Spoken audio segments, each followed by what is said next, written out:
Lineup for heat race number 1. Hunter Wilson, Steve Miller. Row number 2, Eli Geidel and Corey Day, Matt Carr, John Heitzman, KJ Snow, RJ Johnson, Arizona version, and Chris Murray, our first 9 to take to the clay tonight here at the Expo. We opened up with 125 last night from Parker Price Miller going 6-1, and it really just set him nicely for the rest of his evening. Yeah. We've got 8 out there. Going 8 times around. First points of the night up and on the line. Green flag out. Good start for Corey Day, wasting no time. Off to the lead, off of turn number 2, and gotta think he'll run away and hide here. Now he just wants everybody to stay clean and green and don't make this a start-restart fest for the rest of it. As they're 2 wide back further in the pack. Shooting his way forward is Johnson. KJ Snow already up into the 2nd position. So Snow sits 2. That's the battle for 3rd between Heitzman and Johnson that you're looking at. KJ Snow right now would be the high pointman in this heat race. Put him at 118. Johnson, if he pulls off this 8-3, is not going to be super far behind him at 111. So 3 really good scores coming out of heat race number 1. I don't think I expected to see 3 scores in the triple digits in heat race number 1, especially as wet as the racetrack was in hot laps. And now here comes Chris Murray. Chris Murray picks up a spot, move him up into the 4th spot. That'd be 9-5.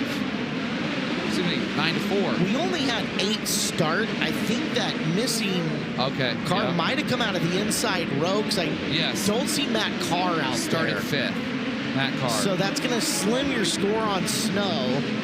And Johnson. And Johnson will be outside row. He might still be credited for 8th. One around facing the wrong direction. It's Hunter Wilson. 75H got turned around. Definitely had some help in the center of turns 3 and 4. Pole sitter. First chance at a K1 Race Gear instant replay here during heat race action. You called it, Clint. Yeah. Little assistance there. Hunter, a Chili Bowl rookie, made some non-wing sprint car starts in Indiana this year, in beautiful downtown Putnamville, Indiana. Yep. It's actually beautiful downtown there. Right, Lincoln Park Speedway in the heart of downtown Putnamville. Love hanging out with the Frolic boys up on the hill at Putnamville. It's always a good night. Absolutely is. Happened to be ladies' night the one night that I was there too. Yes. Oh, boy, you got lucky there. I know. Not often. Tough to catch a ladies' night at the Frolic. It is tough to catch ladies' night at the Frolic. I was lucky enough to do it twice. At SmackDown, it was ladies' night again too. You buy a lotto ticket? Yeah. I should have. Doesn't happen often. Lottery, winning the lottery can't buy you the experience that you have at the Frolic. That's true. Those are memories that you save for your lifetime. I am so lost on this one. The Frolic is they have a good time. They are not short on a good time. Bunch of guys from Central Indiana. Yeah. Well, that's what we're after here at the Chili Bowl Nationals. Good time, right? Good time. And speaking of good times, I'm sure Corey Day having a good time. Yeah. 3rd to 1st, and you mentioned it, Caleb. Max score 3rd to 1st would set him up real nice. Or 4th to 1st, excuse me. Would set him up real nice, and he's running away already. It's a good car in behind him in KJ Snow that's going to try to keep him in striking distance.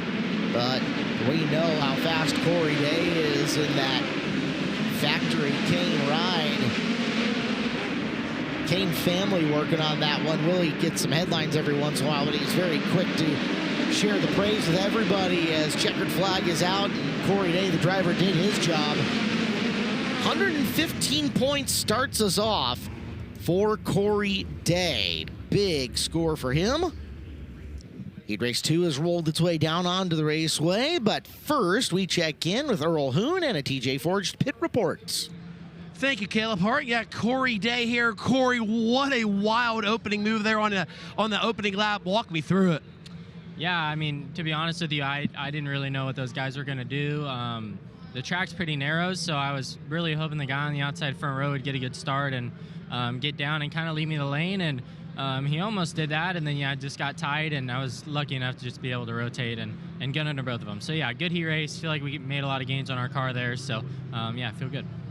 Guys, Corey Day, no stranger to victory lane here on a prelim night. Last time he won was back in 2024.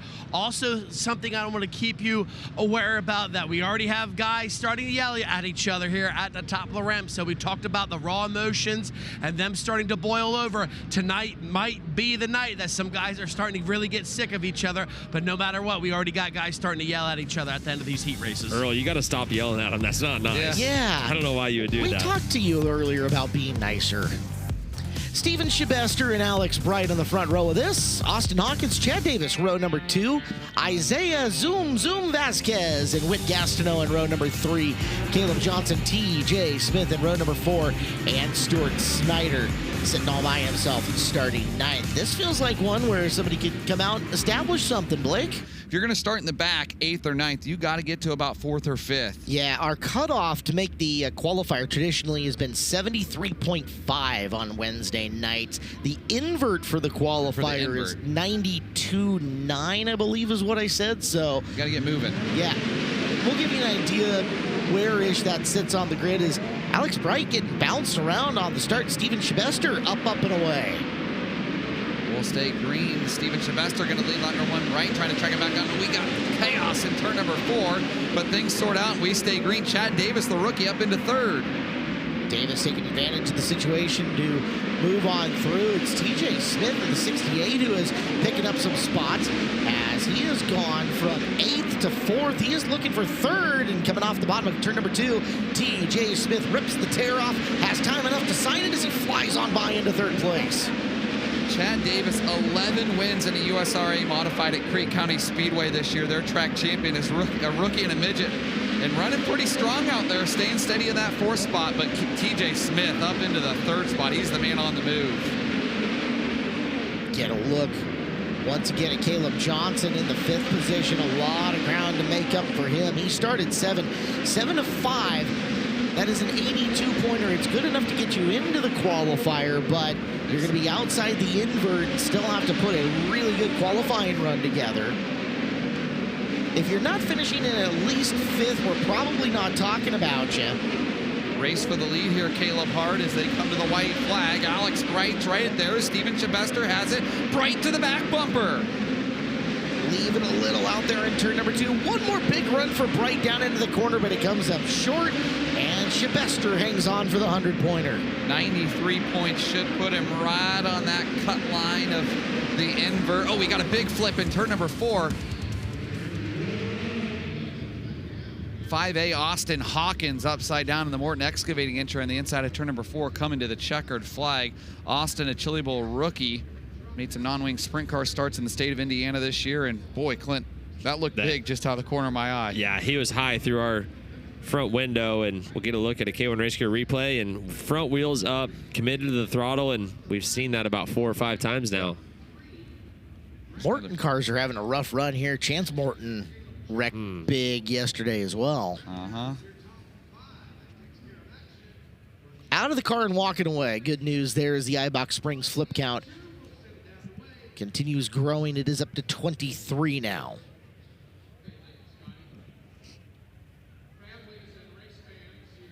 Extra insult to injury that it happens towards the very tail end. Heck, maybe cool down situation coming through.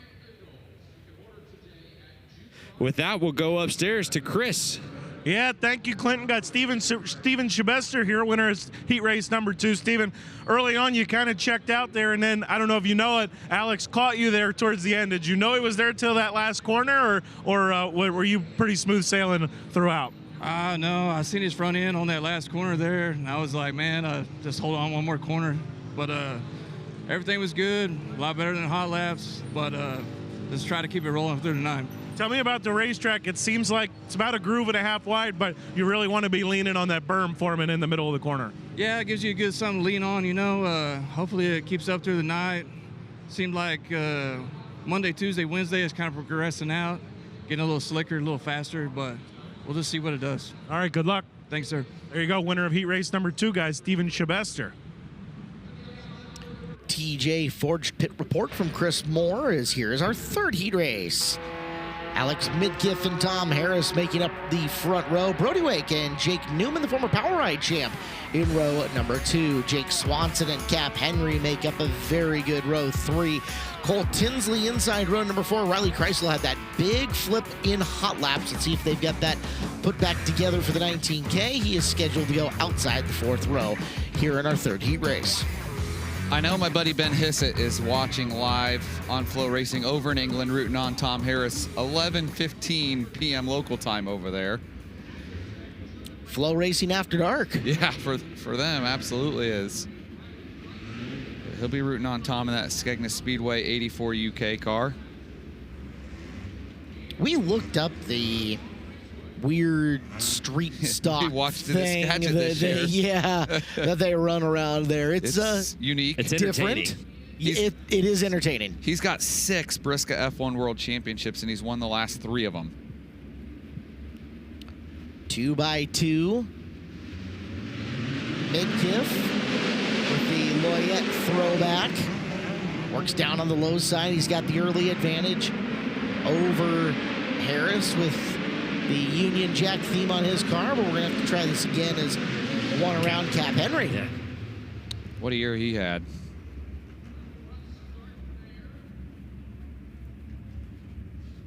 If you commentators curse him, Aaron is not going to forget. I know, you. she won't. I'm not, because now I'm going to talk about his year as we're going to get him back going. But Okay. 18 wins, 17 in a 410, picked up a midget win. He kind of runs that Fort Wayne deal. He's pretty tough in the midget at Fort Wayne. Attica and Fremont track championships with an AFCS championship. And here's the K1 race gear replay. And let's see. Just got pinched in the wrong spot. You got tagged by Kreisel there. Trying to get down to the bottom earlier, Yeah. obviously, and find a hole that maybe quite wasn't all the way there. But Cap, what a year. 14th in his prelim a year ago. He's made 3 straight prelims, and last year's 14th place run in a prelim is his best of his career here at the Chili Bowl. Coming off a couple of year run where, again, he has hoisted a lot of big cardboard checks in a lot of weekends. That's a fact. A lot of race wins for Cap Henry, who is good in the small car and wingless stuff as well. We'll see if it translates here, because work just got a little bit harder. Yeah, He's because deeper by 1 row from where he was. as you guys have mentioned all week, the passing points are and finishing points based off the original start. Correct. He originally started 6th. That's where the original spot will be calculated for no matter what happens for the rest of the race. Tom Harris really liking that restart as he drives around the outside for Midkiff. Much better start for Tom Harris there. He's got company. It's Jake Newman working to the inside of him in the 3N. Newman a car length back from Harris. Harris trying to sneak away from him down the back straightaway. Battle out front is just close enough right now. And the racetrack's expanding. Not all the way around the bottom. Middle groove starting to push up. Newman down low, Harris up high. Jake Newman, the 2020 Power Ride champion. We got a yellow. 51T of Cole Tinsley and the 31B of Jake Swanson stopped just in front of us. Swanson was sitting in the 5th place. Yeah, Tinsley's right side Nerf bar pretty smashed in. Swanson Got in a little gets hot. a little sideways and stalls it. Good job by Kreisel to avoid. Tinsley maybe just tapped him there as he tried to Yeah. avoid as well. Swanson trying to drive in even deeper to the inside and pick up another spot that gets him into trouble. Cap Henry picks up a couple of spots there, though. And So right now it's Harris 105 winning from the outside of row number 1. Still a little bit of race to go as Timmy Buckwalter tuned into FloRacing. I've spent the last couple days up on the ramp, and you see that so often on the ramp, guys, as you walk through the staging lanes. And Clint, I don't know if you do it, but we see guys watching FloRacing on their phone, and then when they point them down the ramp to go, they hand that phone out. The most impressive part of that is he got it to load inside the building with so many people here. That's a fact. That's an eye struggle. Wi-Fi can be a problem sometimes. So Harris looking for a 105. Newman would currently be up for 103 points here. Harris still not quite getting away from Jake as we're halfway home. 4 down, 4 remaining. Midkiff third, Wake 4, Henry 5.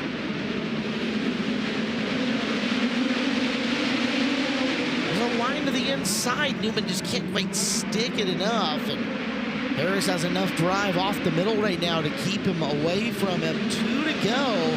This one not over, guys, as things get really dicey a little bit further back. Here comes Henry. Jake Swanson trying to make some moves as well in the 31B car. Trying to save some points in the 31B, but boy, he's got a traffic jam in front of him, Clinton Boyles. Yeah, Midkiff kind of holding up the whole line as Swanson makes a big move to the outside of Cap Henry in turns 1 and 2. Brody Wake 78 car, the other white and red car fighting for real estate down there. Coming to the line, and Swanson, wow, might have saved it on that very last lap by getting back to 4th. He does.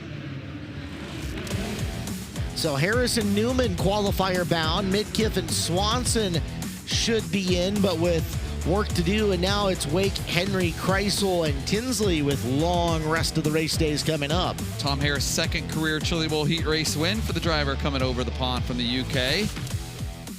Welcome back here to FloRacing, catching up with heat race number 3 winner Tom Harris. Tom, Jake Newman was giving you fits out there. Could you hear him or could you see him? I could hear him and see him on the inside of me there, and I just thought, you know, don't make any mistakes, don't junk it and bring it home. Tom Harris getting his second heat race win in his career inside this building on a prelim night. Guys, I also want to update you, Cap Henry, if maybe I can get Daryl to zoom in on the massive oil leak that he trailed here at the top of the ramp going all the way back into the pit area. So once again, Cap Henry losing a lot of fluid when he came here to the top of the ramp. Bad news for Cap. They're going to have to go to work. Yeah, less than ideal there. Yeah. Heat race 4 inbound. Jake Scott, Austin Torgerson make up the front row on this. Timmy Buckwalter, Ryan Marshall in row number 2. Jacob Dykstra, Will Armitage in row 3. Brannigan Rourke and Sammy Swindell in row number 4. And we were talking about it off air. For Sammy to hit the invert, probably needs to get to 4th. Kind of the don't forget who I am. He has earned his accolades in this building, that's for damn sure. If you're Torgerson here, it's important not to jump the start. Definitely don't want to give up a row. Patient through the corner, Scott and Torgerson. Textbook. We're green. Torgerson up and around. And now get as far away from Tim Buckwalter as you possibly can. As Timmy gets to the second spot off of turn number 4, and now we've got a battle for the lead. We'll see if Torgerson can hold off Timmy B. Back straight away there, 1-2. Scott, Armitage, and Dykstra as we'll get a quick look at Sammy. Sammy went 8-6 on the opening lap. Let's see what he can put together going forward. We estimate he needs 2 more spots to not only be in the qualifier, but be in the invert, as that's for the lead. No surprise to see Tim Buckwalter come to life in the Seymour 29 car, battling for the top spot right now. Torgerson holding him off, but Buckwalter's right there at the back bumper in turn 4. Torgerson's racecraft is improving every time we see him. Knew he needed to get down to make sure that Buckwalter didn't just slip slide underneath him. Yellow flag. Guys, massive crash down the front stretch. That's Sammy. Swindell.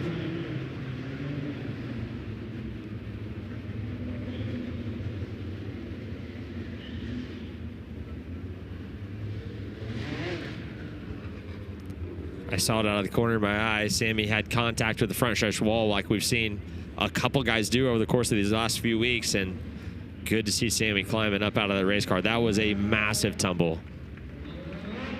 Yeah, that's great to see Sammy hop out. Just sheared the right rear tire completely off, the rear end junk on the number 1. Sammy had gotten shuffled back to the back of the field after getting worked up the hill in turn 3 and 4 the last lap, and was battling toward the end, and then trouble here into turn number 1. The good news, Sammy's helmet is off. We'll see if we can get word later, but safety crews down here attending to Sammy.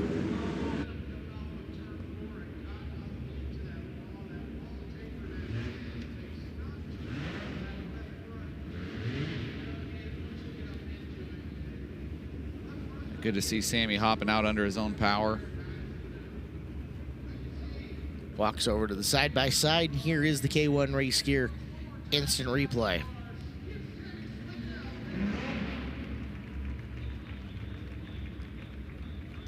That's a tough hit straight to the rear frame rails at the end of that. See that? Just a kind of a ramp up the front stretch wall. And we've seen that in years past. Yeah, I mean, it's been there from the course of the shootout and Chili Bowl, so. This one going to require the forks. So off on the skid steer goes Swindell's one car. Quickly here with Sammy before they roll away. Sammy, first off, you okay? That was a big ride. Yeah, that was a big one. What happened going into turn 1 here? I saw he got shuffled at the back the lap before. Yeah, well, the one guy went out and about stalled, and I had to check up, and then I got bumped around, and then I got run out of room. Glad you're okay. Sammy Swindell going to take a ride back to the pit area, but guys, that car absolutely junked. Well, the one car going off, and we will focus on what we have left here in this heat race.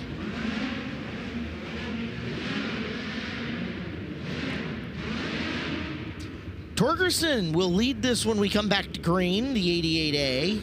Getting a lot of pressure from Timmy Buckwalter, sitting in the second position. Austin Torgerson looking for his first Chili Bowl heat race win. Tim Buckwalter looking for his third heat race win, and what would be a big pass for Buckwalter. Saw Torgerson do more wing sprint car racing here in the recent years. Wing 360 driver. Picked up 3 wins this year in a micro sprint. Last year was 10th in B main number 2 on his prelim night, so looking to maybe lock into his first career preliminary A main. His Saturday came to a close in the F main with a 13th place run. Here we go, Caleb Hart. Caution lights are out, 4 laps in the books. Torgerson started on the outside of row number 1, so it's 105 points for him as well, which is almost becoming the standard here in this. See if he can keep Buckwalter at bay. Buckwalter, if he can get him 110, be a really nice score for Timmy B.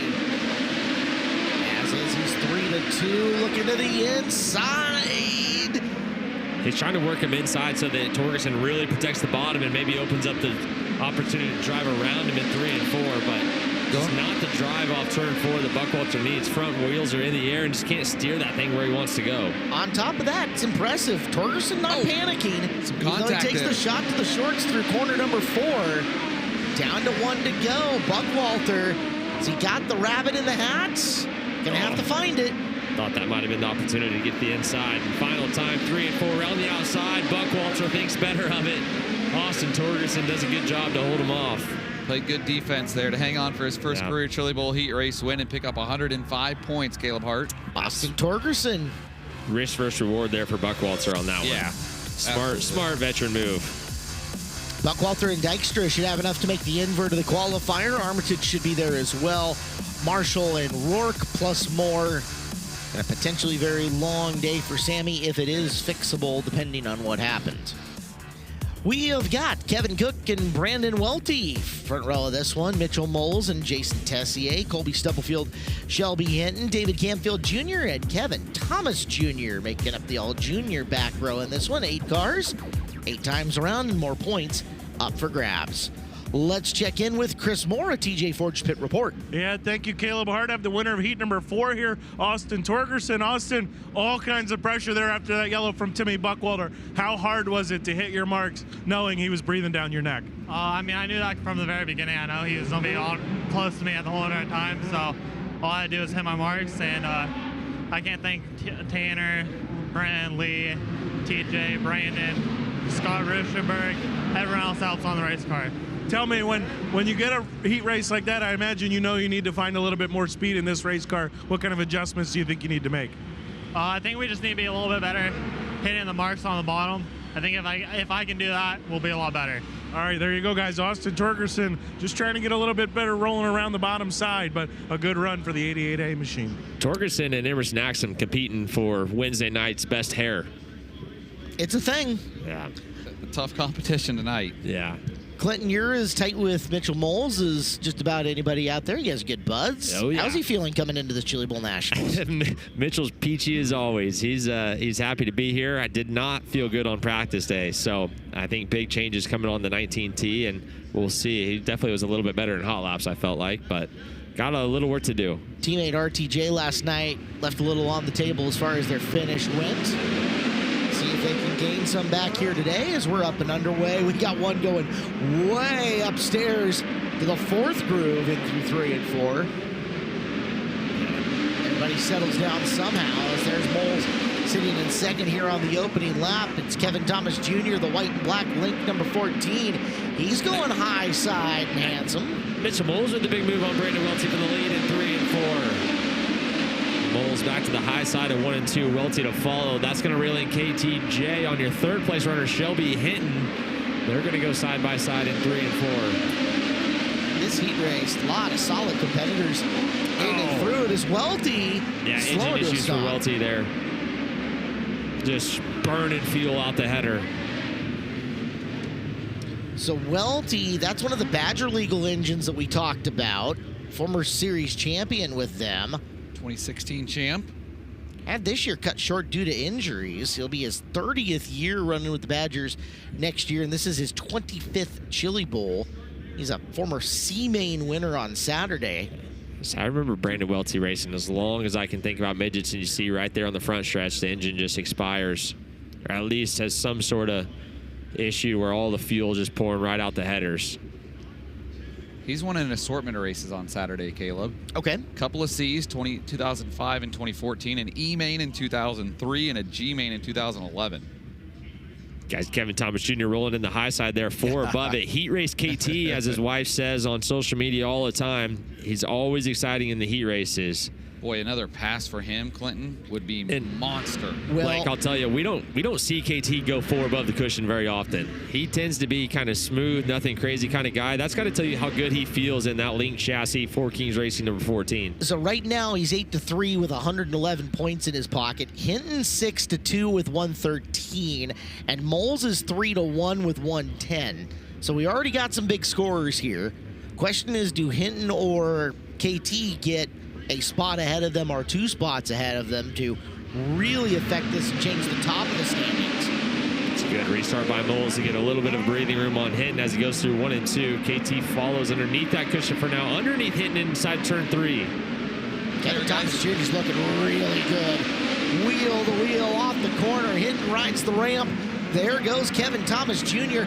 8-2 is worth 123. And that put him at the top of the charts for the driver that finished 3rd in USAC NOS Energy during national midget points this year. He was duking it out there with Shelby Hinton, a pair of guys we'll see racing with USAC National Sprint Cars this year. Guys, Shelby Hinton's front end's got something wild wrong with it. I wonder if he filled that right front full of mud. It's just absolutely shaking, and there it is. Bouncing off that front stretch wall, plug that right front full of mud. That's a handful for Shelby right now. He's got to know, hang on for 101 points if he can make one more lap. Hinton doing everything he can, but man, bouncing something serious is Hinton as he's coming to the checker. Good run by Mitchell Moles, convincing that he has the speed to go the distance tonight.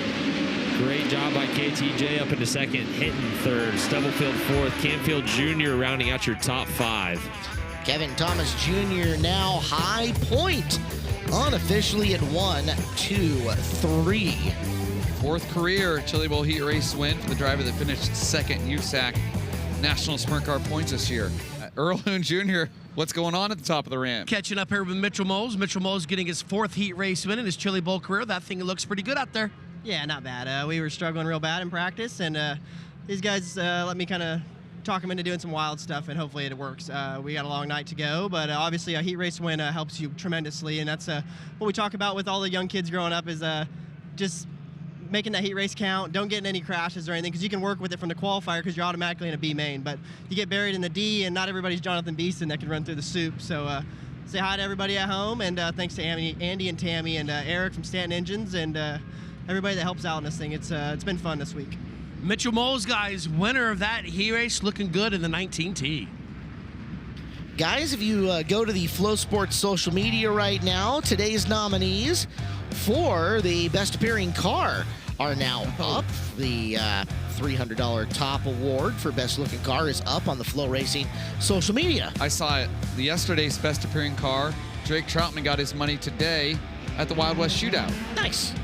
Harry Stewart, Brett Clubundy, front row for heat race number 6. Grant Schotten, Aiden Price in row number 2. Gage Rooker and Colton Robinson in row number 3. Cale Drake, Jimmy Sivia in row number 4. The outside, Clubundy, Harry Stewart from Gold Coast, Queensland, Australia. Really strong foreign contingent of drivers here this year. Gold Coast is incredible. One of the best cities I've ever been to in my life. Just incredible scenery in Gold Coast. And Harry Stewart, a winner this year over there at Toowoomba in a 410 though on December 27th. Shout out to all of our Australian friends watching. Making a late or an early one of it, depending on how you want to look at it. Green flag out, Stewart sneaking up a groove and into the early lead over Clubundy in the black and blue 77. Good battle there for second. Yeah, see if Aiden Price can settle in here now that he got through that first lap and just kind of find a way by Clubundy here. There's your opportunity right there. Clint Boyles as Brett Clubundy way up high and gives up wholesale positions as Aiden Price, excuse me, now into the second spot. It puts him on 103 points. Robinson followed him through, and now we're watching Drake trying to make the move up the field. Cale Drake, I'll take that position. And Drake has now gone from 7th to 4th. Cale might need a point or two more. He's at 94. If that result holds, he wants at least one more spot. The top 3 are starting to stack up. How about Colton Robinson there, the 67K, young driver from the state of Florida, starting to rope in his teammate for second. Your top 3 following each other around that cushion right now with just 3 laps to go. It's probably exactly what some of the young bucks out of this KKM stable wanted to see. Get out there, make good laps, challenge each other, but don't wreck each other, as Robinson went to the low side looking to get him. And here comes Drake. He needs one more spot for some just peace of mind. Can he get it? Coming through 4. He's up on the back of Robinson with 1 to go. We know Drake's already been physical in this heat race alone. Turns down the hill. Battle for the lead. Battle for second. Final time through 3 and 4. Aiden Price to the bottom. Not going to make it work. Stewart holds him off. That got good. Let's get another lap or 2 there. Yeah. Score 1 for Harry Stewart. 100 points for him. 103 for Price. 101 for Robinson. And Drake going to be right on the edge of getting into the invert for the qualifier. Clubundy, Rooker, Sivia, Schott looking C&D main bound. First career heat race win for Harry Stewart as we wrap up heat race number 6 here in the Tulsa Expo Center. We'll be back with more live coverage of the Chili Bowl Midget Nationals powered by NOS Energy Drink live on FloRacing. Welcome back to the Chili Bowl Nationals powered by NOS Energy Drink. Heat race number 6 winner, Harry Stewart. Harry, you got 2 KKM cars, Cale Drake all chasing after you there. How nerve-wracking is it to start on the pole of a heat race that good? Yeah, when I was starting on the pole, I was kind of hoping I'd be in an early heat where I was a bit narrower, but yeah, I just sort of knew I had to put good laps in, and yeah, I was able to do that till right at the end. I started to get a bit messy, and then whoever it was showed their nose, and I just jammed my foot into it and drove around it. So yeah, I wouldn't be here without everyone back home, like Cush Clothing, Landscaping Yard and Hardware, Emery Engineering, Mach 1 Race Gear, Mark Cooper from Spike for the car, Derek on the spanners doing everything. The car's so much better than me at the moment, so I can't give him any info with any improvements on the car because all the issues are just with me. So no, it's good fun. Hello to everyone back home. Yeah, a lot of people watching, so yeah, no, cool to be here.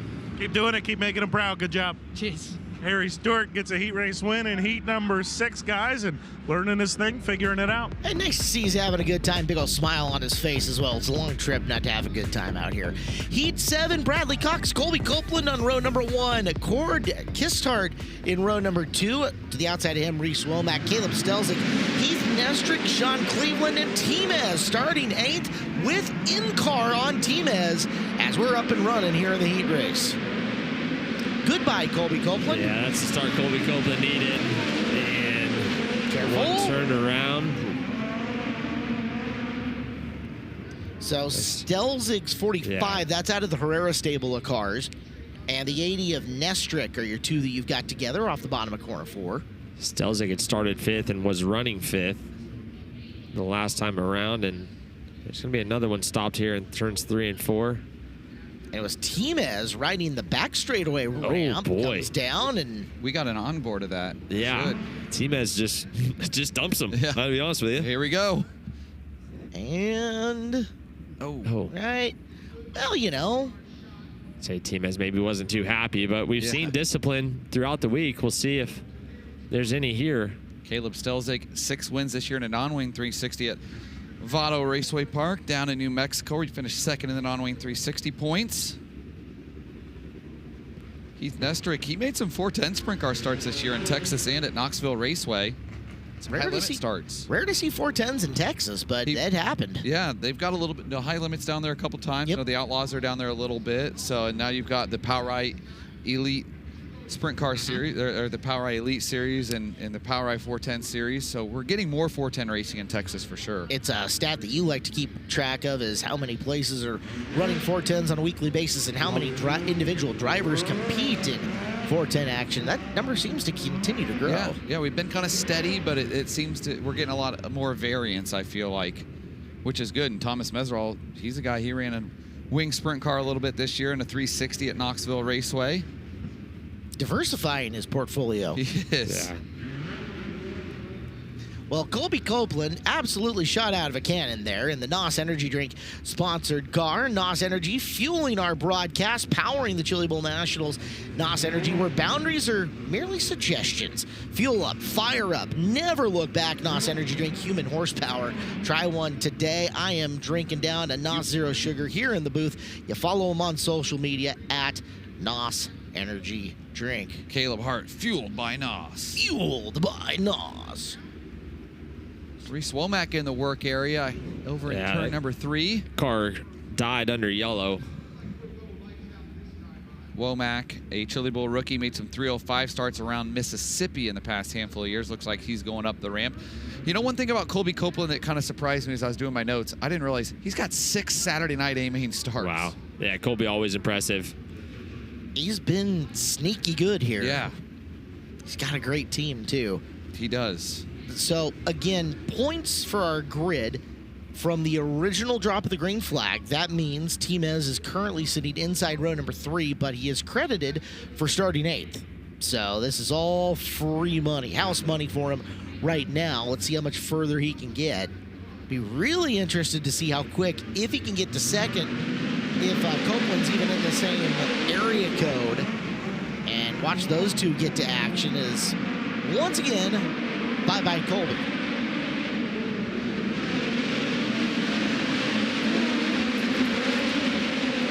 Thomas Meserol's up to 3rd. That's big points. Got some ground to make up, though, on Bradley Cox in the 45B. A little double action there, double box the onboard as you watch Thomas Meserol, and then you can see what he's seeing in the 7X, trying to close it on Bradley Cox as we have a yellow. Went around right in front of us. Sean Cleveland, the Chili Bowl rookie in the 18C. It's going to bring that field way closer. That'll be nice for Thomas and Colby Copeland, who just wants to get out, go. Here's a replay brought to you by K1 Race Gear. Oh, you got a little help. A pair of them, actually. Couldn't see the ADD. The ADD of Heath Nestrick, a pair of rookies. That'll happen in big-time auto racing. God, it will. Sean Cleveland's micro racing this year at El Paso County Speedway. Best of a 7th place run on May 3rd. Colby Copeland, your leader, looking for his 6th career Chili Bowl heat race win. He's made 11 prelims. Best of 2nd back in 2020. Picked up a 360 sprint car win at the Tulare Thunder Bowl during the Trophy Cup on Friday night. We'll talk about that a little bit later. Copeland had a 1.3-second advantage already He on was Cox there in a lap. I'll be interested to see what Timez and Bradley Cox do here. Thomas will be up on it. Well, and again, 8-3 right now for Meserol is worth 111. 8-2 was time Stelzig's for right behind Meserol. Meserol and probably feels like he owes him one. goes to the low side of 1 and 2. Down to the bottom of 3 and 4. Front end kind of floats around on him, and here comes Stelzig. Let Timez get out and run.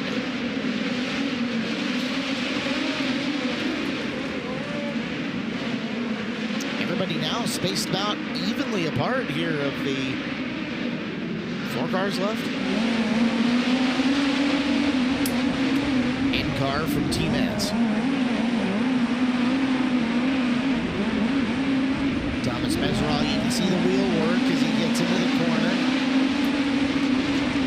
Down the back straightaway, you can also see the capitulations of the race car and how much bumping and moving around is going on in there. It's not a super smooth ride, never is in a midget, as he's going to come up to make the move on Cox here. White flag's out.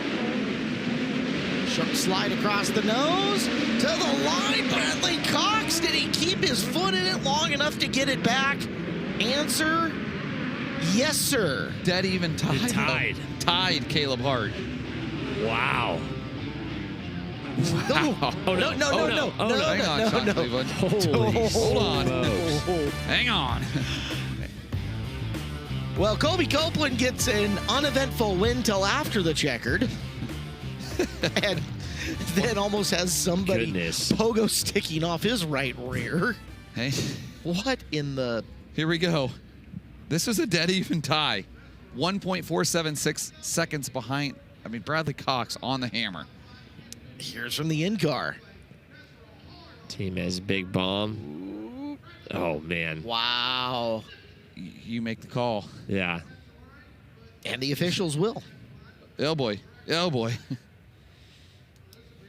No.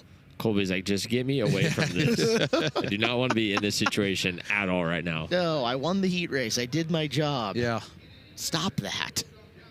Heat race 8 is next. We've got a 8th and 9th heat race before we move into D main events here on the night.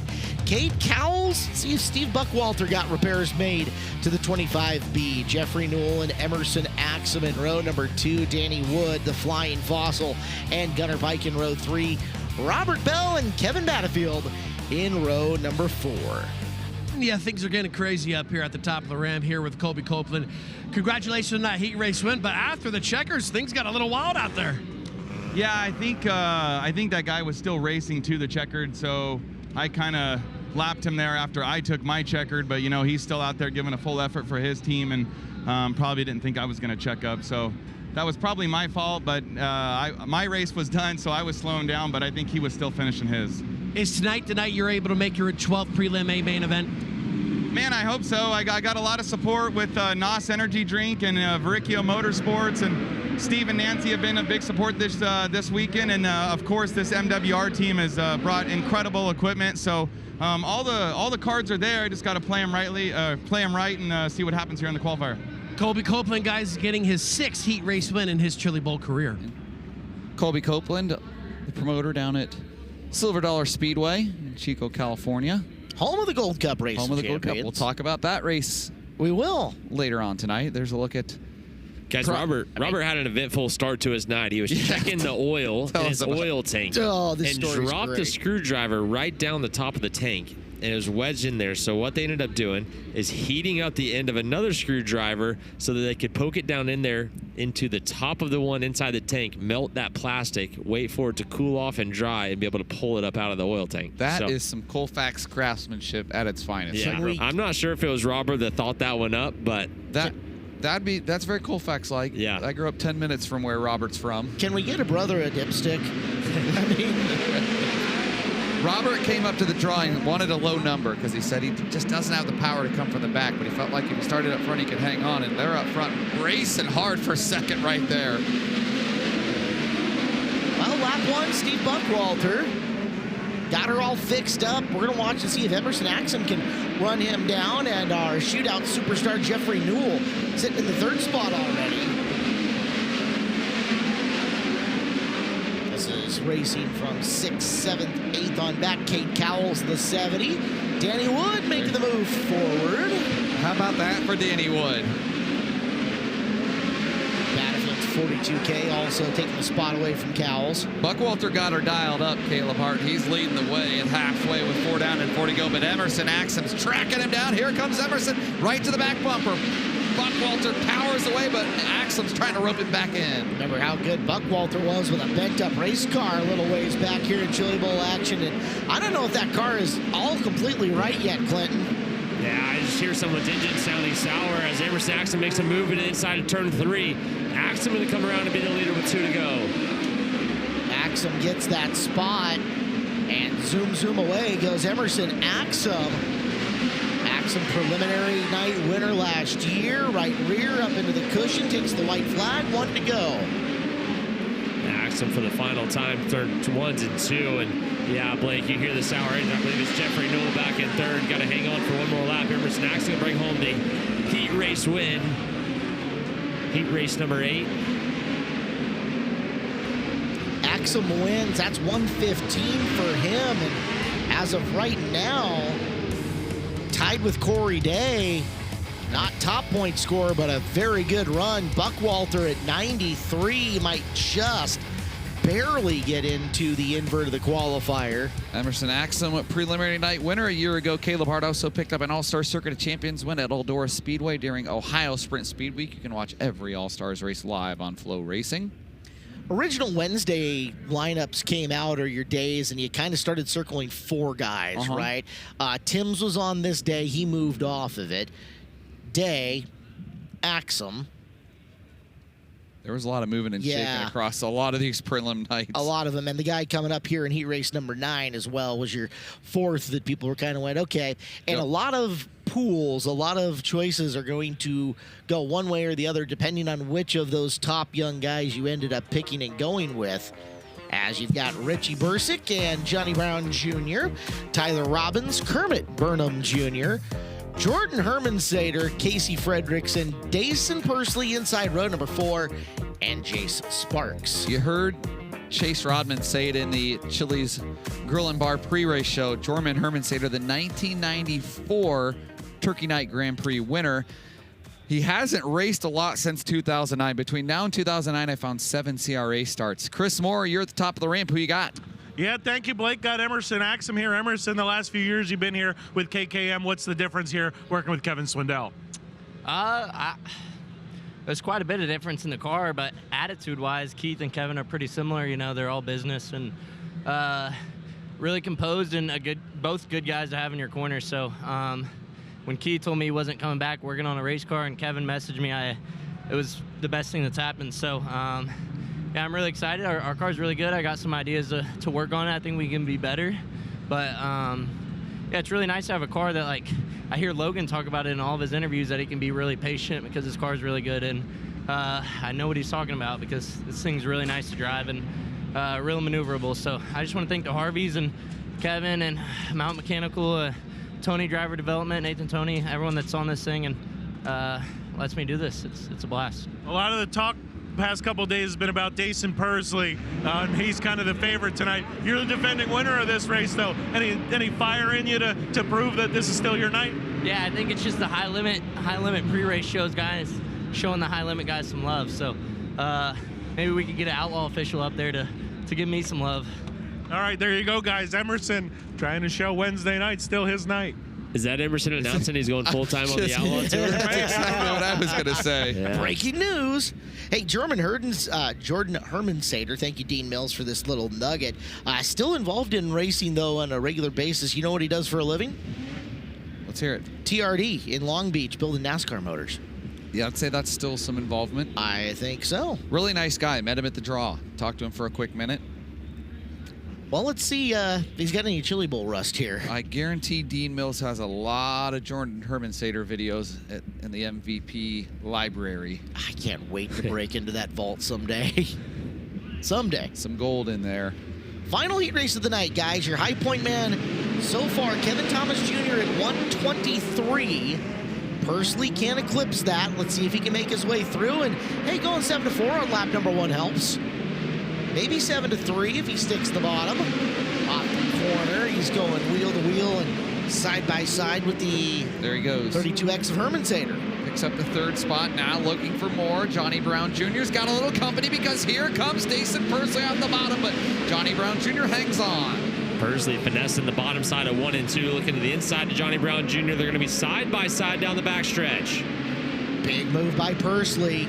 More points in pocket for him and some time to work as he goes up to the high side with 5 to go and quickly running down Tyler Robbins. Tyler Robbins, your leader, hasn't made a prelim here at the Chili Bowl since 2010, and now there goes Dason Pursley to the lead.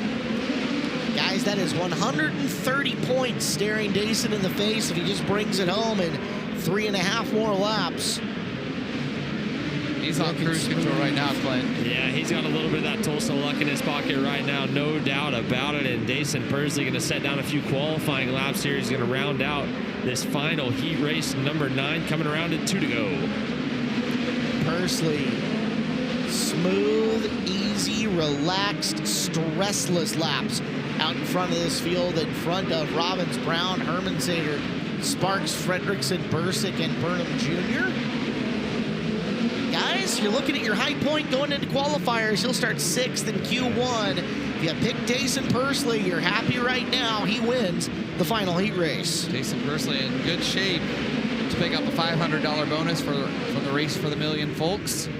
Tyler Robbins, a good run for him in 2nd. Should put him in the invert. 98 points. Johnny Brown Jr. 3rd. Jay Sparks 4th at 99 plus 4 spots. So he's looking at the invert as well, and Jordan Hermansader rounds out the top 5. Well, Pursley not making a liar out of the high limit hype at the top of the pre-race show. So we'll see if there's a little bit of animosity back the other way towards Emerson now. Earl with the TJ Forged Pit Reports. Catching up here with Dason Pursley, getting your 3rd heat race win in your Chili Bowl career, buddy. The CB Industries machine was absolutely hooked up out there. Yeah, it was really good. You know, like it always is. I feel like here, especially when we come, to our prelim nights and everything. So, yeah, hats off to Chad and the gang. They've really dialed us in here and scratching our heads a little bit after the Race of Champions. But the Pristine Auction, Austin Drink, Toyota Racing, CBI Industries 86 is, of course, really good, and just got to do my job here. So thankfully we had a little bit of Tulsa luck there in that heat race, and we'll get this thing a little bit better and see how we go in the qualifier. Emerson Axum stated a little bit earlier in his interview that pretty much we're only giving love to some of the high limit guys, and he maybe indicated that he may be a World of Outlaw regular come next season. What do you think about that? Yeah, that's cool. I guess that's what you get when FloRacing's all over this broadcast and everything. But no, nonetheless, it's getting super cool with everything that Flo's doing in high limit and in the World of Outlaws, of course, with 410 sprint car racing as a whole. It's amazing right now, and just excited to see where Emerson and them go with their future and their team, and just looking forward to the rest of the year, with CBI, and looking forward to the high limit season as well. What a performance, guys, by Dason Pursley in that heat race, 130 points strong. Well, that's going to wrap up heat race action here on a Wednesday night at the Tulsa Expo Raceway. We are going to take a short commercial break, but we're going to have more action here live on FloRacing. Here we go with, I said D, C feature number 1. We might have lost enough cars to just jump into C's here. So C1, that means we're on 12 laps and we're taking 4 up into the back of B main number 1. Ryan Marshall, Brody Wake on the front row of this one. Jordan Hermansader and Steve Miller. Cap Henry and Casey Fredrickson, Gage Rooker, and Jimmy Sivia. It is Hunter Wilson, John Heitzman, Sammy Swindell, and Robert Bell scheduled to go off in the most character-filled row 6 of all time.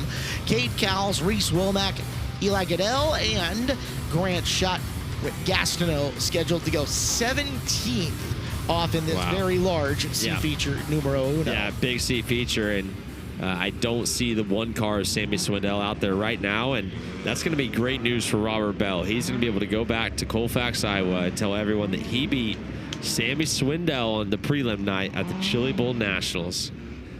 Really motivate these guys. So you'd have a rookie night. We turn Sunday into a rookie night or a race-in night necessarily. So yeah, we cap our midweek entries at 350, whatever it may be. But which is the thing. I mean, lots of ways to break it down and potentially change.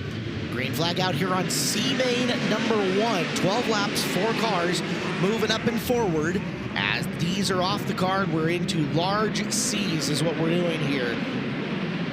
12 lapper, we're going to see the ticker come up, and you'll see the little yellow box over the 4 tiles that are moving forward. Lap number 1, Marshall, Wake, Herman Sater, Cap Henry, trying to make the best of what has been a effort that he'd like back so far. We got one on its side.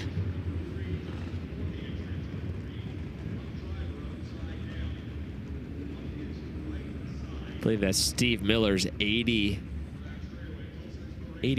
car. You see oil coming out. Steve, the breather tube. And the right front took the bulk of that impact. Got into the backstretch wall. Talked about the front stretch, kind of that buildup of clay being up to the wall. And same thing here. Got the right rear up on the fence. Couldn't save it. Massive right front damage. The shock completely ripped off. Shock tower actually laying on the ground.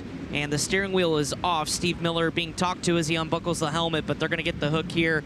Can't see the rear end just yet, but definitely major front end damage. Got a radius rod on the left side. That lower radius rod is also sheared off the car as well. Down and out, and he'll take a ride here in the side-by-side. Thank you to HE Enterprises on the side-by-side help for the week.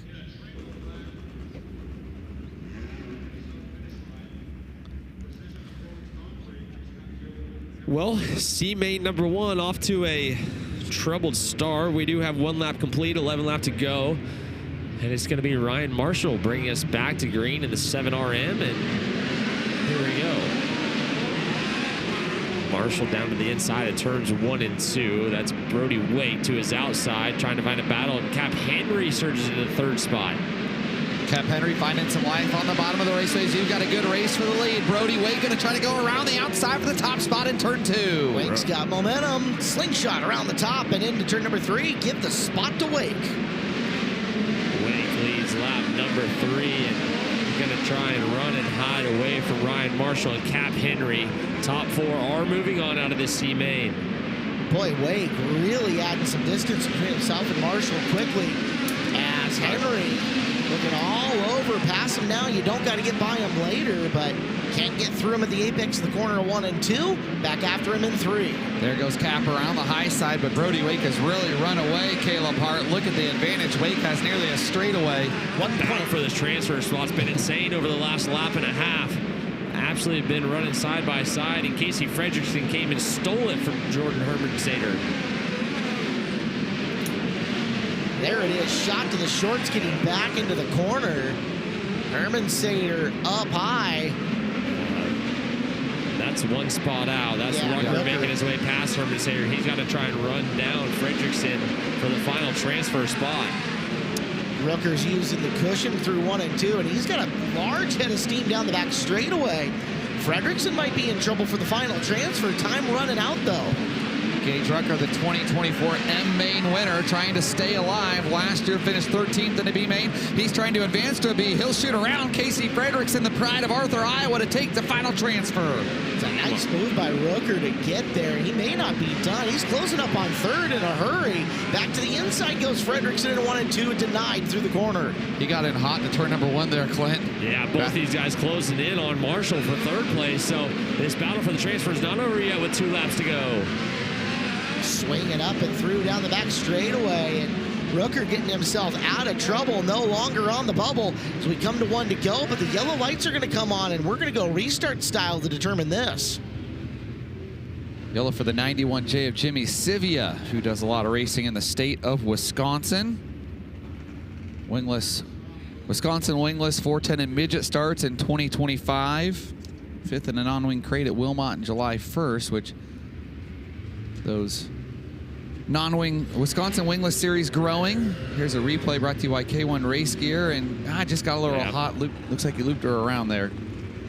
Originally kind of intended to be a companion series to the IRA up there for guys that couldn't necessarily afford to go Wing 410 racing, and Wisconsin Wingless has developed into its own monster of a series. A lot of race cars, a lot of dates for those guys. You can watch all the IRA races live on FloRacing.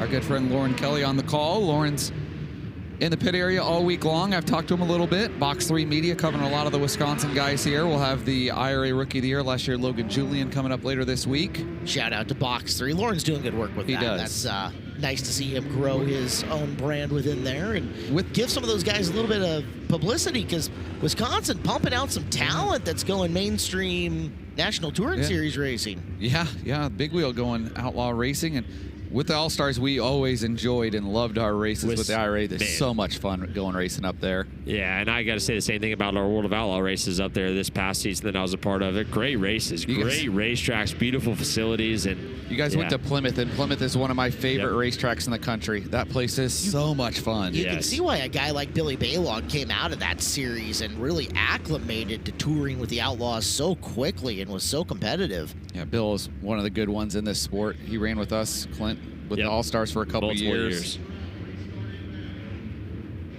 Brody Wake trying to hang on in the 78 car. Brody, a Southwest Ecotech midget winner this year in Arizona, brings us back to green with a pair to go. Cap was 2.3 seconds behind Wake before that caution, and now shows him a nose coming out of turn number 2. We are rolling to the white flag one more time around, and Henry trying to make this difficult on Wake on the final lap. Aaron Dole's blood pressure probably pretty high right now. I'd say Caleb Hart is Cap trying to hang on in advance. Aaron, easy. Especially if he can just pull it down off the berm. Yeah. As Wake wins, Henry 2. Rooker 3 and Marshall will hang on for 4. So Brody Wake will move forward. He, Henry, Rooker, and Marshall will fill out the back of B-Main number 1. That 16-car, 15-lap B1 due up after your qualifiers coming up in just a bit. But first, we need to get through C main number 2. Brannigan Rourke leads C feature number 2. Cord Kisthart will be next to him. Stuart Snyder, Brett Clabundy in row 2.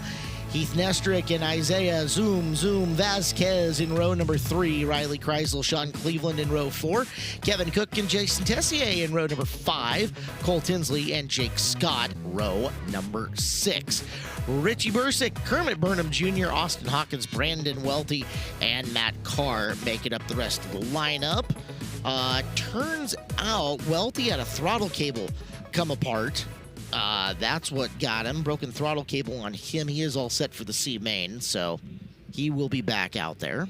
Former Badger champ. Thank you to Bill Bloomer Jr., who's been feeding me all the Badger information all week. They gave you a nice packet, too. Yeah, great work from him. Thank you guys very much. Chris Moore at the top of the ramp. The minister. Yeah, thank you, Blake. Brody Wake here. Brody, this thing looked like it was sailing around the top. Really, really good. Did you feel comfortable and feel like your race car is good enough to make something happen here in a B? I think so. I think we're capable of it. Had a just hard heat race. Not what we wanted, but I know my guys will go back there, we'll assess it, and I think we have a good chance of getting today in this thing. All right, good luck. Thank you, I appreciate it. There you go, Brody Wake trying to overcome that tough heat race. Eat some soup here on a Wednesday evening, guys. Yeah, a lot of confidence there, thinking he's going to make her all the way through the A. That's what we like to see. That's your top row rowdies. They are rowdy. Up there, yeah.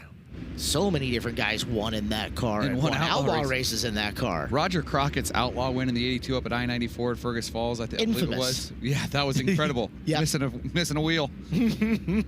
I saw the crew chief, Greg McCormick, prowling around. His last race in the Buffalo Wild Wings 82 as well was that feature win. That sounds right. Yeah, wins the race. And kind of seems like the theme for the Buffalo Wild Wings 82. They had some drivers, and as Caleb said, I feel like about every driver that sat in the seat won a race. Off running, green flag, Brannigan New York gets the big start. And so far it sticks. We're green through the turn. Heads up, guys. Yeah, third, easy. fourth, fifth, sixth, really chaotic there. And trying to sort our way through. That's Riley Kreisel kind of making his way around. Heath Nestrick is in the 80 car, wiggling his way around the bottom and trying to get his firm spot of a transfer, but it's been taken away from him at this point. Cole Tinsley moving through the field in the 51T on the bottom. Oh, careful. It's like Kreisel upstairs who has it right now, and Tinsley's chasing him. Stuart Snyder there on the bottom. You got a good race for the transfer now. Tinsley right on the back bumper. Cole Tinsley trying to go to the top side here, Clint. Yeah, trying to get around Stuart Snyder. The late call. He's going to make it work down the backstretch. Go to the bottom side of 3 and 4. Still not over. That's Kreisel moving up to the 2nd spot. Riley's trying to redeem himself after that heat race. Yeah, Kreisel's finding a liking to the high side of the racetrack here. And Brandon Gnorr, a couple Missouri guys battling it out for the lead in this C feature number 2 as the caution flag is going to fly. Did you know that Riley Kreisel and Clinton Boyles have something in common? Power Ride War Sprint champions. You're darn right. Sure are. Kermit Clinton, were you like Jr. as the car spun out. 2016, 2017? 2016. 16, yep. Tessier's 32 around in turn 3. Yeah, 2016, the year Brooke and Casey Schumann took over the War Sprint Car Series, and my first year in sprint cars in the Hockett 77. Jack Hockett. Yes. Just got introduced into some Hall of Fame. I'm struggling to remember which one it was. Jason Tessier goes up the ramp. Guy we see at the Tulsa Shootout. There's Kermit Burnham Jr. in the 4A. Oklahoma driver. Micro starts out at Port City, a best of 8 in a non-wing micro on September 6th at Shane and Jen Stewart's Port City Raceway. There's Stuart Snyder stopped in the 7C. He was 5th. The 2024 Malvern State Bank 360 Sprint Car Champion. Jack Hockey got the Forrest Lucas Lifetime Achievement Award. There we go. 2025. So Jack Hockett's Jesse's dad. Snyder up the ramp. 5th place car. Tough for Stu. Guy who had had a pretty good run of years coming into this and just not the Chili Bowl he is looking for. A winner with the Malvern State Bank 360s this year, Off-Road Speedway. I remember you and I were watching the Rodman Rundown at some point in time this year, and Stu's name came up as, you know, one of those off-the-radar names to fill a seat that when was they were going open. When they were going to Eagle, I want to say there was some talk of him getting in something, and because you and I were watching the Rodman Rundown. We're like, that's an off-the-radar but good idea. He's a talented guy. We are green lights back on. Top 5 changing around. We've got cars spinning. And boy, if that doesn't look like I-5 on a Thursday afternoon at 3 o'clock, you have never driven in Western Washington. Oh boy. 1, 2, 3, 4, 5, 6, 7. So not quite the 8-car stack up we had. Not the high car count for the parking lot. Yeah, exactly. We had a third of the A main field parked in front of you guys last night. Austin Hawkins 5A, as we'll get the look of the K1 race gear replay. I don't know if he got I think there's contact. I think that left front tire maybe just barely nicks his rear bumper. Okay. And, I mean, center off in there high and wide. There's going to be a good look at it. Yeah, just a little bump there. Doesn't take much. No. No, it doesn't. The right rear's out in the slick, and it was already wanting to come around. So Nestix 80D involved, 121 of Kisthart in there. Kisthart was in a transfer spot. 77 of Klabundy.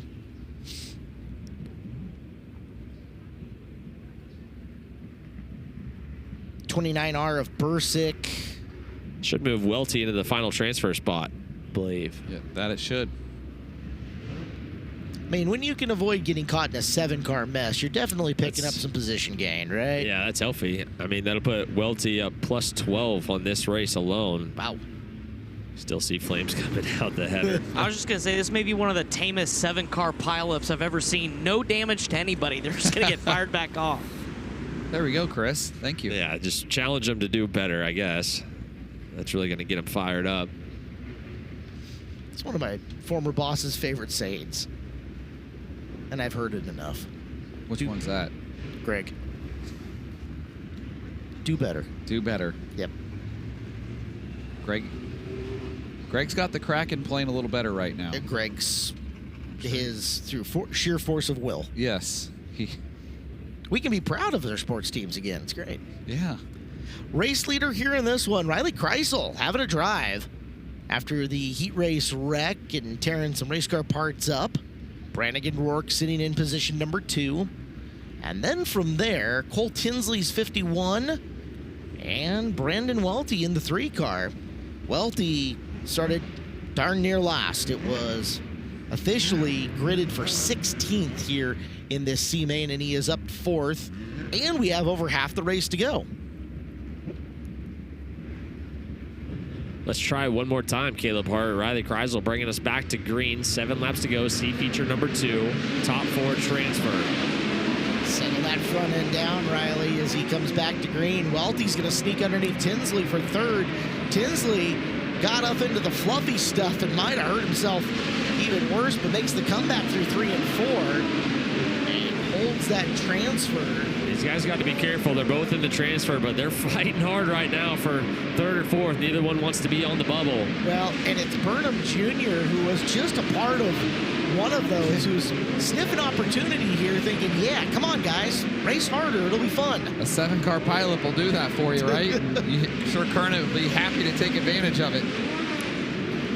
Cole Tinsley rides the rim. He'll retake 3rd. They're closing in.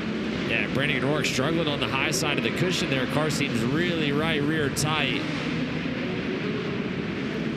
Survives there as Welty back into 3rd. Welty down low, smooth around the bottom.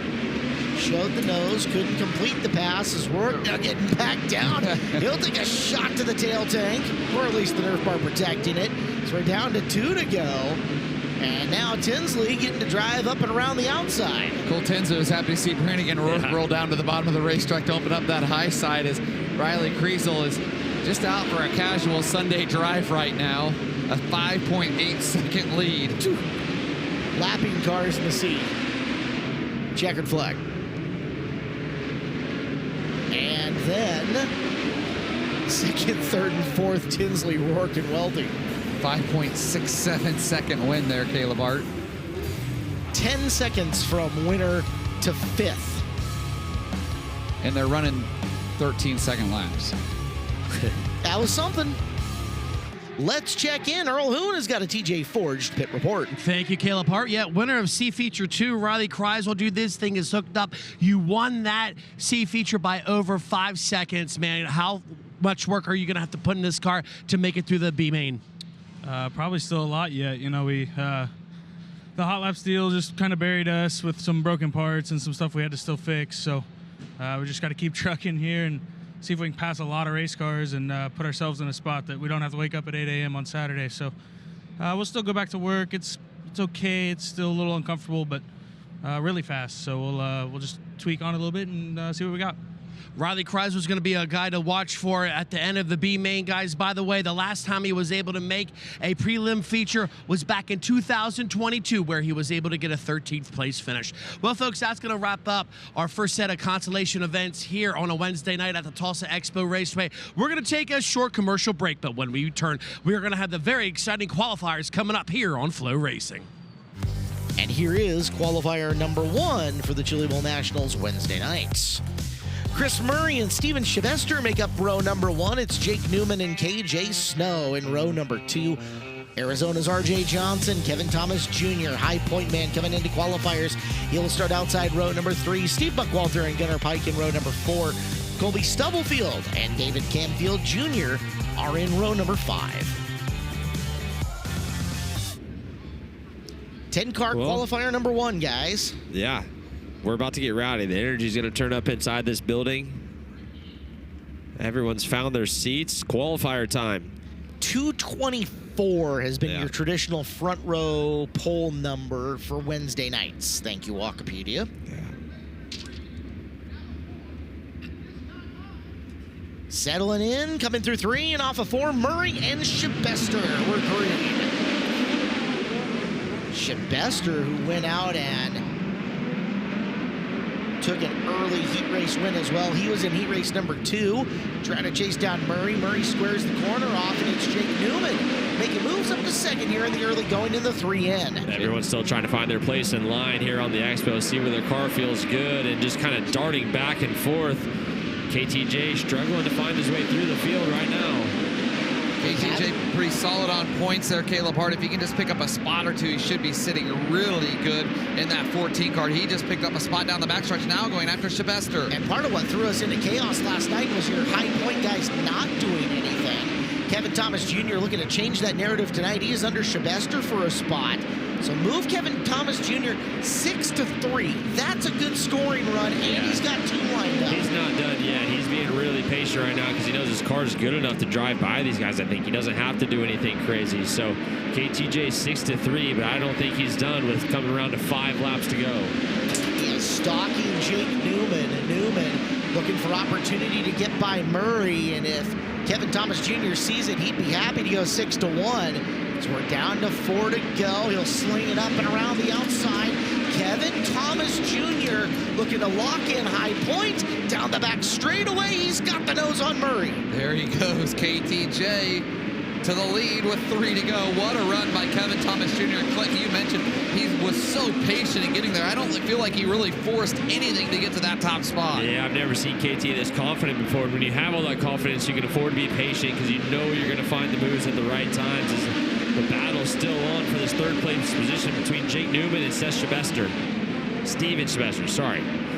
Shabester down working the low groove, up and around the top, KJ Snow. Snow might be going BOGO here. Had to back out of it, though, as Newman floated up coming off the corner. That was a close call for KJ Snow, but he's back on the hammer and coming back after Steven Shabester as Jake Newman trying to shoot past Chris Murray to pick up a spot. Snow around the high side, big move, but ran out of time. Lots happening in that final lap. Kevin Thomas Jr. 6-1. High Point, yes sirree, Bob. It's going to take a monumental effort from like a 7th place runner to come up and beat him. But Kevin Thomas Jr. at 125. Going to pack in 248 total with Newman, Shabester, and Murray rounding out the top 4. Let's check in. We got a DJ Forge pit report. Chris Moore. Yeah, thank you, Caleb Hart. I have the man of the hour right now, KTJ. Kevin, looks like you're pretty much a shoe-in to start on the pole for tonight's main event. Obviously, still some qualifiers and some high points out there, but tell me, when's the last time you felt this good in this building? Well, I don't think ever. You know, these guys, they really give me a good car. It does exactly what we want it to do. You know, hats off to Link Chassis, actually. They're just so easy to work on. And, you know, our advanced shocks, Stanton engines, everything that we kind of put together to make this thing go in a circle seems to be working. And the guys, Matt, his dad, JB, you know, our car owners, Rex and Fred are here. You know, we just wanted to make this thing go and put on a good show in this building. And I think we're doing that so far. And hopefully we end up starting on the pole and just lead all 30. All the talk coming into tonight was about Pursley, Day, and Axum. You trying to change that? Yeah, shut that shit up. There you go, guys. Nothing more needed. KTJ, never shy to give us a good quote. No, he's been on it for the interviews the last 2 or 3 months. Yeah. Cale Drake, Harry Stewart, front row of this one. Aiden Price and Tom Harris. We got some international flavor up front, qualifier number 2. TJ Smith and Dason Pursley, Bradley Cox, Jeffrey Newell, Caleb Stelzick, and Chad Davis making up the 10 here for this.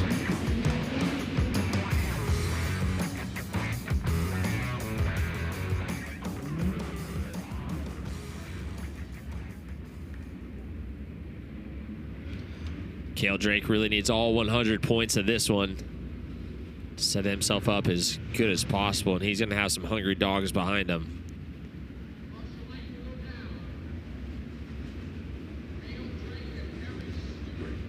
Drake with Stewart to his outside, who was talking about needing that car to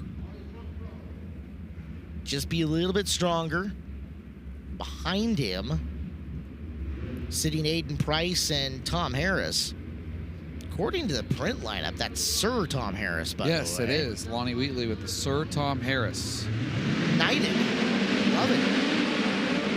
Uh-oh. Look out, Dason Pursley. Dason. That was almost complete disaster, as is. Boy. He'll have to go into scramble mode a bit. That's best case scenario for him if you look how that went down, Clinton. Yeah, guys, I honestly was watching the front of the field at Cale Drake, so I didn't even see what happened too. But I'm sure we're going to get a look at a K1 Race Gear instant replay. Watch it happen as they come down the front straightaway and into corner 1. Pursley is the car outside row 3 and 3 wide.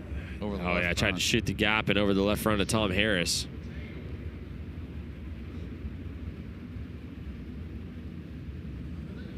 Boy, Dason did a really good job there. You wouldn't notice it, but he just absolutely stood on the throttle when he got sideways to create wheel spin, and that's probably kept his right rear from just digging in and tipping that thing over. Up close and personal look from a BR Motorsports speed shot.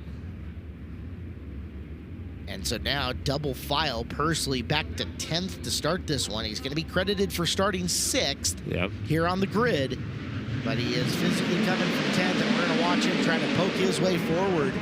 We're underway. Outside rows seem to struggle to come to life a little bit. There's Cale Drake going to lead Harry Stewart right there. Here comes Stewart back down to the inside, racing for the lead. Stewart showed him a nose, but Drake, no panic, driving away and expanding that lead now as it's him, Stewart, and Price whipping it up down the back straightaway. Caleb Stelzik jumping out of line. He's trying to pick off a car or two. Pursley already making his way through the field. He had a massive move in that first corner to just clear himself a lane. Pursley going down now to try to dart underneath Stelzik. Stelzik working on Bradley Cox for the spot. Meanwhile, second place just changed hands. Aiden Price and Harry Stewart doing some battle. Stewart slides back in front of it. Aiden Price will take the spot back. Aiden Price back to the back bumper, though. A Carlink back in 3 and 4. Stewart slides up the racetrack. They're battling for third. Now battling for third side by side. Price got a little tight up on the cushion, brought it back down to get in line and stop Smith. Smith under fire now as Pursley going up and around Cox. See if he can get 2 in one corner. He's almost there. Line change from Smith right in front of Dason. Dason's up to 5th. They give him 77 points for that. As time starting to run out with 4 to go. Your leader, Cale Drake, has absolutely gone over a straightaway ahead of the rest of the pack. Price is going to have to figure out turn 4. That's 2 straight out there that have been suboptimal for him.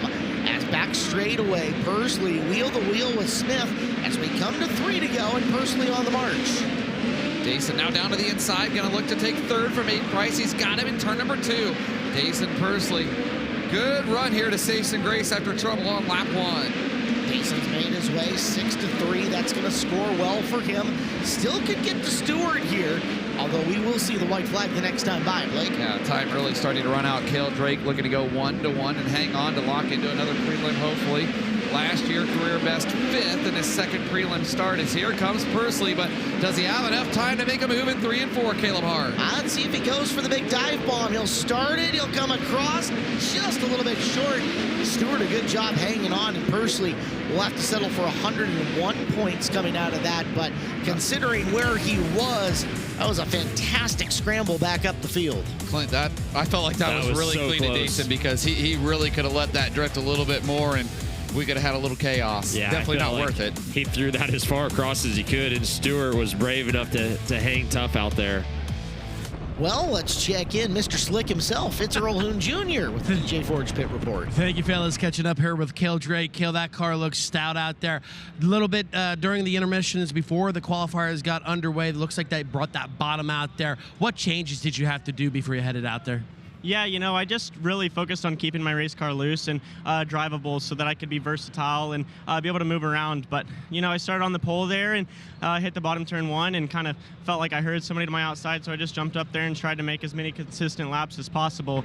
It's super tricky up there right now. It's really, really ledged up, but then off the corner, there's not a ton. So it's really weird how you have to have your race car. I'm going to have to go back and watch it and see if we can't be better there, you know. Just needed to make a few better decisions in my heat race to get me more points, but, you know, we're going to put that behind us and keep moving forward here. We just got the qualifier win, so we'll be in the A main tonight. Just going to have to make a good stride through the field, but, you know, just none of this would be possible without this amazing team that's believing in me. You know, RMS just...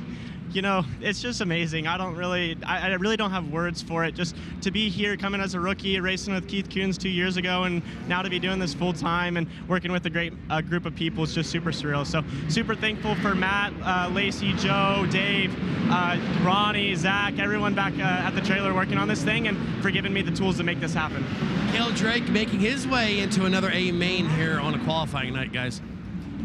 Impressive show from Cale Drake there in that heat race.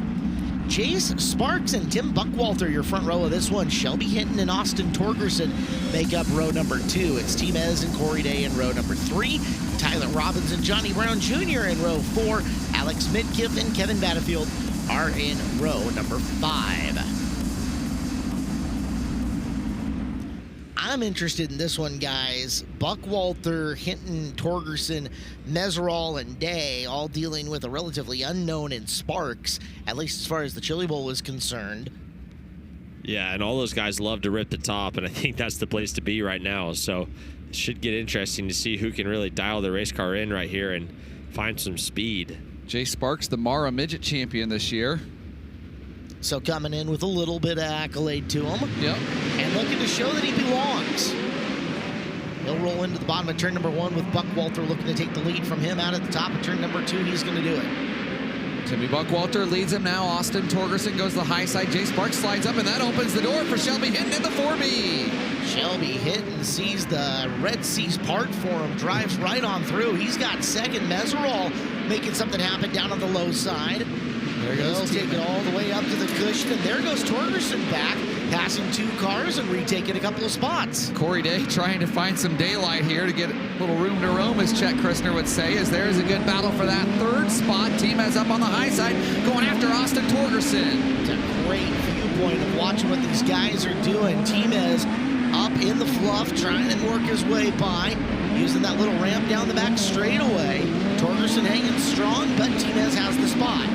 Timez banging on the wall. He'll try to rope in Shelby Hinton as Tim Buckwalter leads. We come to halfway this time. 5 down and 5 to go. Buckwalter picking up a couple of points with 105 right now. Can he hang on for the win? As here comes Corey Day.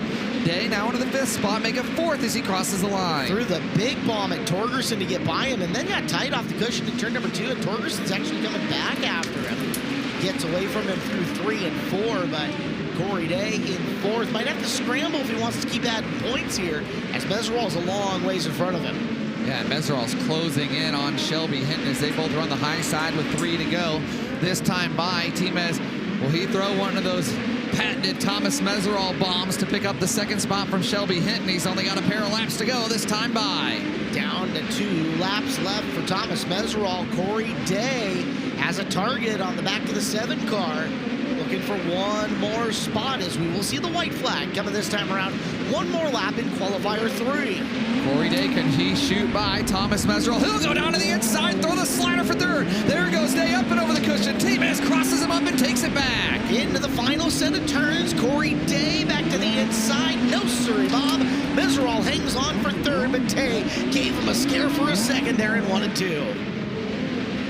Tim Buckwalter, workmanlike up front, 2-1, 105-pointer. Hinton works his way forward. Meserol, Day, Torgerson is how they shake off amongst the top 5.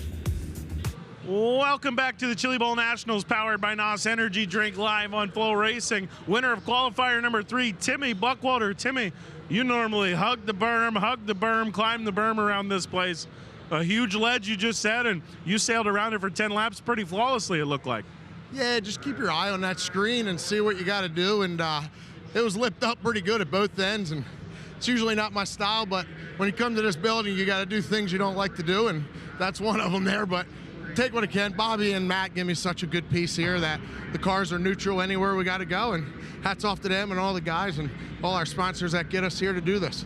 Hank's been really, really good, locked in the last 4 years. You trying to get your first lock in? I mean, what do you need to do to get that first lock in here tonight? Man, we should have went 3-1 in that heat to put us a little better in points, but hopefully that locks us into the show here. And it's a long race, you know. We've come from the back before and done it in qualifying nights, so we might have to do that tonight. But won from 8th last night, so maybe we can win from farther back tonight. All right, there you go, guys. Timmy Buckwalter going to have some work to do, but looked like he had a race car to do it there in that qualifier. I think he's in a little better shape than he thinks, too. It may not be a super high up front starting spot, but I don't think he's going to have to worry about eating any soup. So here we go. Qualifier number 4, Alex Bright, Jacob Dykstra, front row this one. Colton Robinson and Colby Copeland in row number 2. How about Mitchell Bowles and Emerson Axum in row number 3? Will Armitage, Jake Swanson coming from 8th could be a lot of fun. Caleb Johnson and Danny Wood make up the rest of this 10-car, 10-lap qualifier. And I misspoke earlier during Colby Copeland's heat race. Had it in my notes, I just read it wrong. Yeah. Colby was 2nd on the Friday prelim at Trophy Cup. Friday Trophy Cup prelim that on. I went to Cody Gardner with one of the all-time most upsets. Awesome upset wins. I was hoping Cody'd be here this week because we've seen him at Chili Bowl, but the pride of Benton, Arkansas, coming out to Trophy Cup Yeah, and winning was laid awesome. it to him one night. He did. He that was incredible. Hopefully Cody comes back this year. Here we go. The Dunlap Performance 32 leads him to the line. We're up and underway. Jacob Dykstra.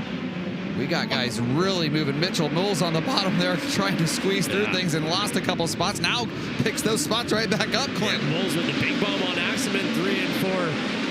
Alex Bright had the mistake. He's going to try to get back in front of Colby Copeland. Contact all over this field. You still got a main event to run, guys. Bring the car home in one piece as Emerson Axum sees the low groove open up for him. It is Axum who was the high point car of this group coming in, and he has got second away from Bright, trying to get back after him down the back straightaway. That 39 has so much straightaway speed. It just drives away from Bright as big bumps further back in the field even. Emerson's car looks like Logan did 3 years ago when it was just stuck everywhere around this place. I mean, it's never upset. It's never flying the front end too crazy. It's really good. But so is Colby Copeland's number 27W. As I say that, he jumps the cushion and Emerson scoots right on by. Emerson Axum to the lead here in the qualifier. Looking to equal Kevin Thomas Jr. 6-1. Copeland back after him, but boy, problems at the apex of the corner, and that's going to put him susceptible to Mitchell Knowles here. Emerson just running that slide job line to protect. The top must be really tricky. Just easier to slide yourself across, kind of find that smooth, fluffy stuff right there, throttle it, and try to drive away. You see right there, he's tight on entry. It's tough right there, guys. Copeland's thrown out the fishing lure. He's just trying to bring him back in to at least get one more shot at him, but Blake sends the hourglass about bye-bye. Down to 2 to go this time around. Yeah, tip of the green, 2 to go for Emerson Axum, and he's rolling, but Copeland trying to close back in. They both seem to kind of struggle there in the middle of 1 and 2 and middle of 3 and 4. As you said, getting a little bit tight. As you see Copeland get tight there as well. It's just a game of chess here. Who makes one less mistake than the other guy? And right now, it's Emerson Axum making less, and he's got to get through one more corner clean and green. It's a great qualifier, exactly what he drew up. Emerson Axum, little lift to the front end and down the front straightaway to the checkered flag.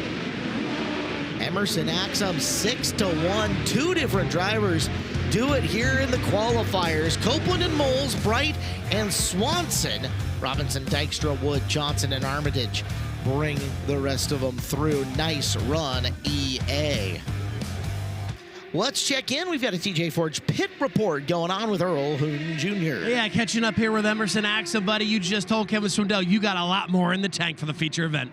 Yeah, he gives me a great race car. I mean, them guys were kind of bouncing off each other and I was just biding my time. And this thing can go literally anywhere on the racetrack.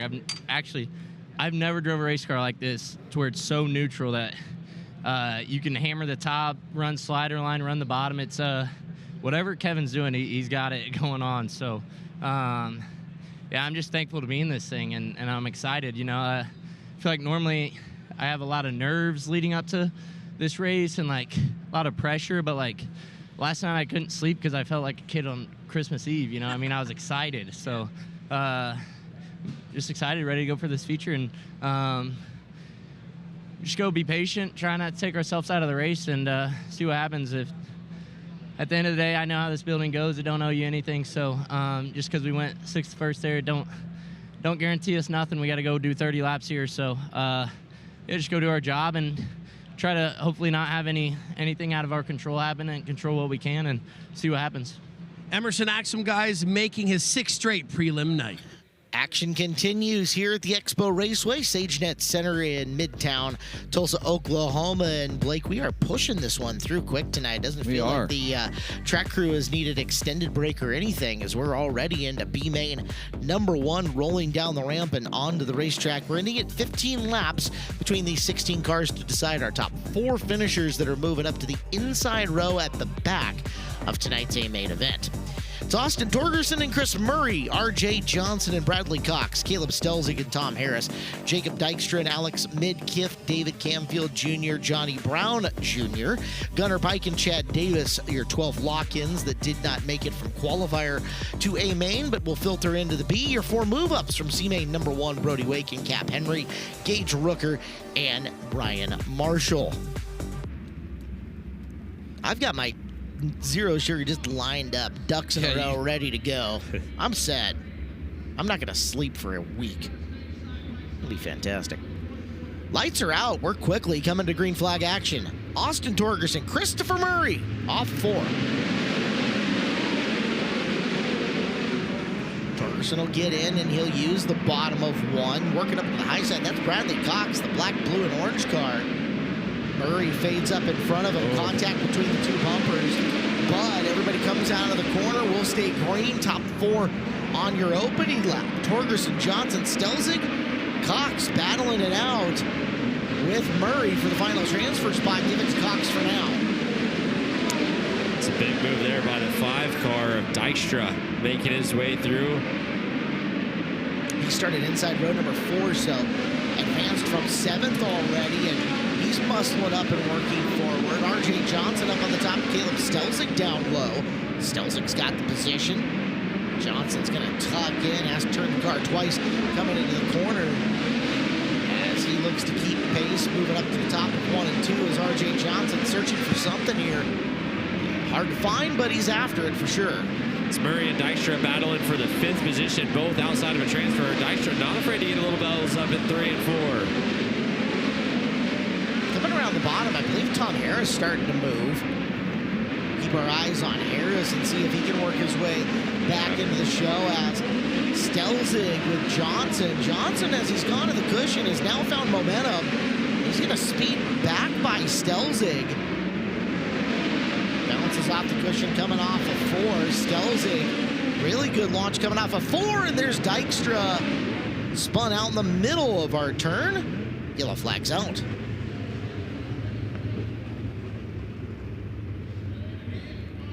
We saw Dykstra getting really physical a couple laps prior to this. You can see the tire marks of where it appears he just was spinning out. That gold seat is wild from this angle. So let's watch. Yeah, oh, boy. just wheels up and try. I mean, impressive to keep her stood up that long. Wow. Good save. Yeah. And nice avoidance by everybody else. He's the Oswego Speedway 602 crate sprint champion, had 9 wins this year. H-Main winner a year ago.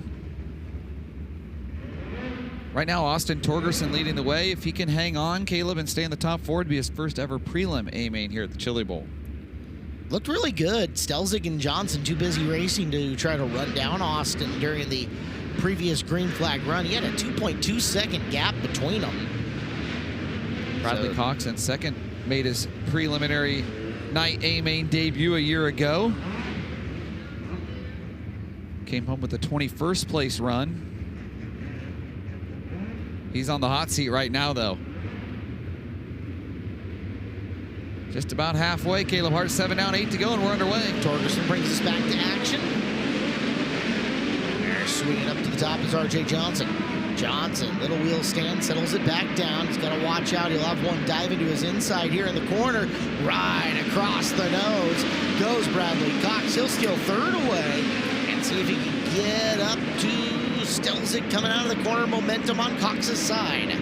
Battling side by side for the 2nd spot behind your leader, Bradley Cox on the move. He'll take 2nd as they cross the line. Bradley Cox making it happen on the high side. Now a battle for the transfer. In just a moment there, you saw Tom Harris sneak to the bottom of the screen. He's running the bottom. RJ Johnson on the high side. Johnson in the white and orange and blue car, the final transfer. Harrison made a couple of good laps around the bottom. He's got Murray up on his high side now as that's for the lead. Bradley Cox, somebody lit a fire in his pants as he'll work down the front straightaway and take the lead here. Bradley Cox is on the move. High side's there. Torgerson, does he adjust as we've got yellow lights on and we have got one on its side and a worker and almost a crew going guy down. So Murray, one of them. That's your 76 car here, pointed the wrong way, and then the 16 of David Camfield Jr. Yeah, Camfield and Murray had been running 6th and 7th.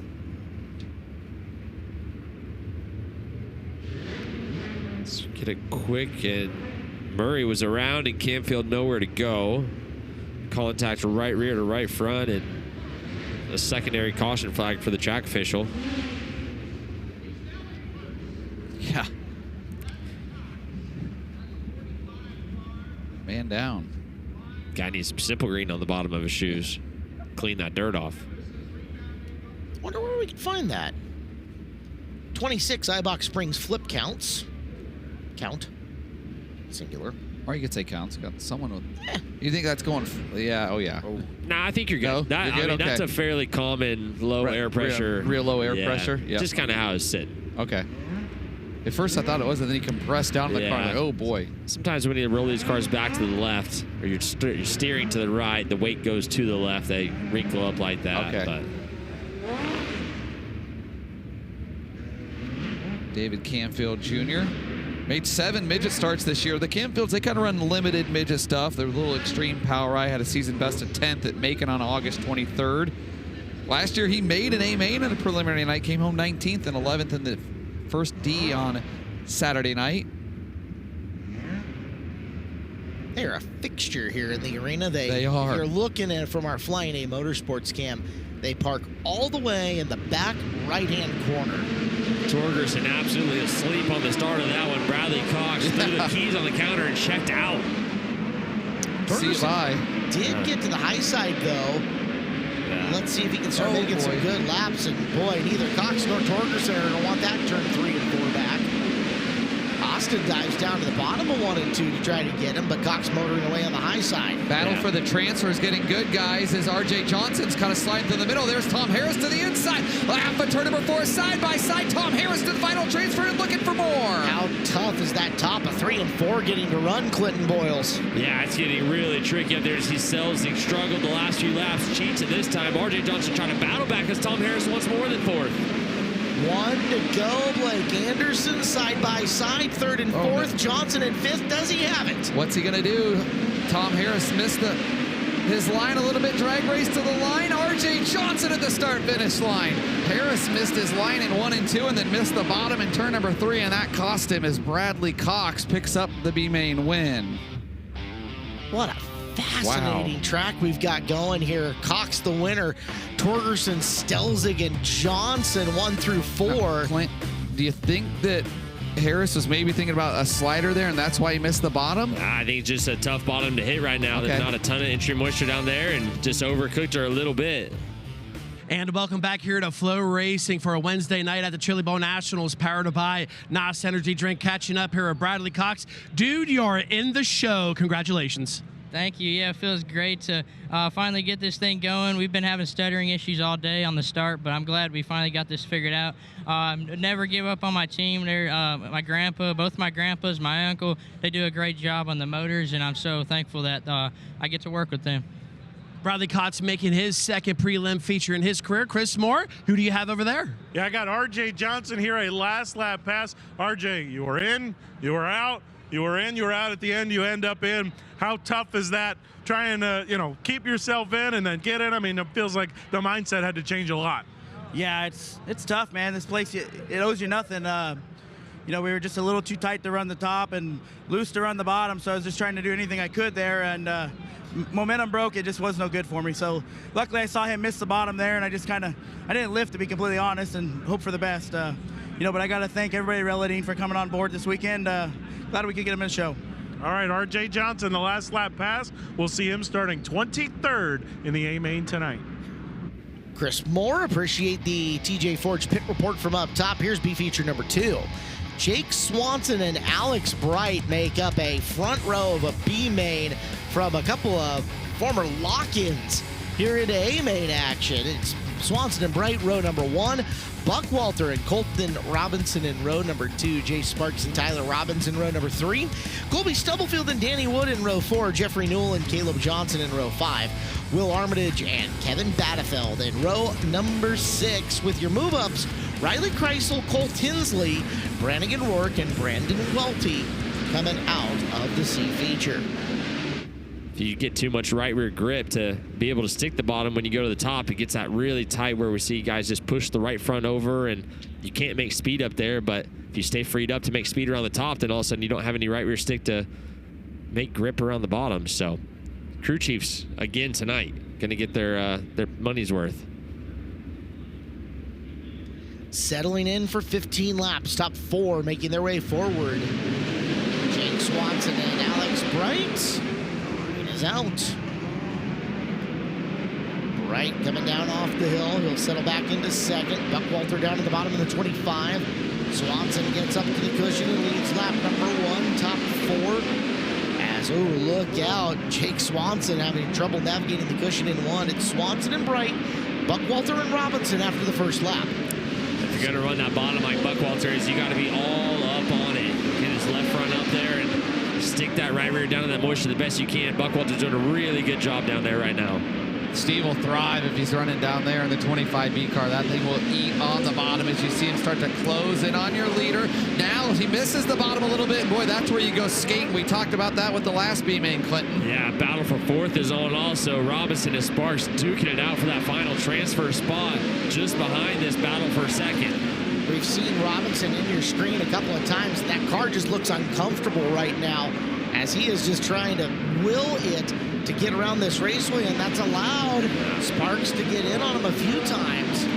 They're wheel to wheel for 2nd. Steve Buckwalter down low, the white and green 32. And Alex Bright trying to come back after him in the high groove. Yeah, we see Bright's right rear hit that cushion just like Robinson and get tight. So that's what these guys are trying to battle. I see him kind of throwing it in at the cushion. Just got to try to find a smooth way around that doesn't upset your race car. Right-hand side of your screen is 5th, 6th, and 7th with Sparks, the white and purple car, getting a whole lot of tire from Stubblefield in the 12C. And in the process, Newell goes by on the bottom. And again, all these guys are on the outside looking in. Stubblefield is full gas mash right now. That car looks really good around the top side of the raceway. He's closing in. Yeah, we're halfway home in this one. We'll see how fast he can close in on Colton Robinson. Colton's going to have to be perfect, Clinton, because there we go. He stumbled a little bit again in 3 and 4. There comes Stubblefield. He's cut that lead to that advantage in half again. Look how much deeper he drives it into turn 1. Stubblefield got the butterflies vertical on that 12 car, looking to make a big move here on Robinson. No, stays patient, follows him through 3 and 4. Front end flies in the air as he's setting him up into turn number 1. Well, Robinson is coming up on Steve Buckwalter, and now Robinson is up and off the bubble, and it's Stevie B, who's got a whole lot of Stubblefield rolling the high side to get around him. Look how much faster that top line can be if Robinson hits it right. Buckwalter with the lane change in front of Stubblefield. He makes the mistake. Colby Stubblefield has raced his way into a transfer. Buckwalter throws the slider back after him. Nice crossover move. Counter punch from Stubblefield, and he's got the spot. Disastrous lap there for Steve Buckwalter. Although it's not like the guys in front of him look all that great. Swanson now working into lap traffic. Bright running him down. So we're down to 2 to go, but this top, it's treacherous enough to eat you up as we come to the white. This track is so much fun to watch right now because the bottom, you got to be perfect, and the high side, it's so dangerous running that cushion. It's a blast to watch. Final 2 left-hand turns. Across the nose of Welty and back.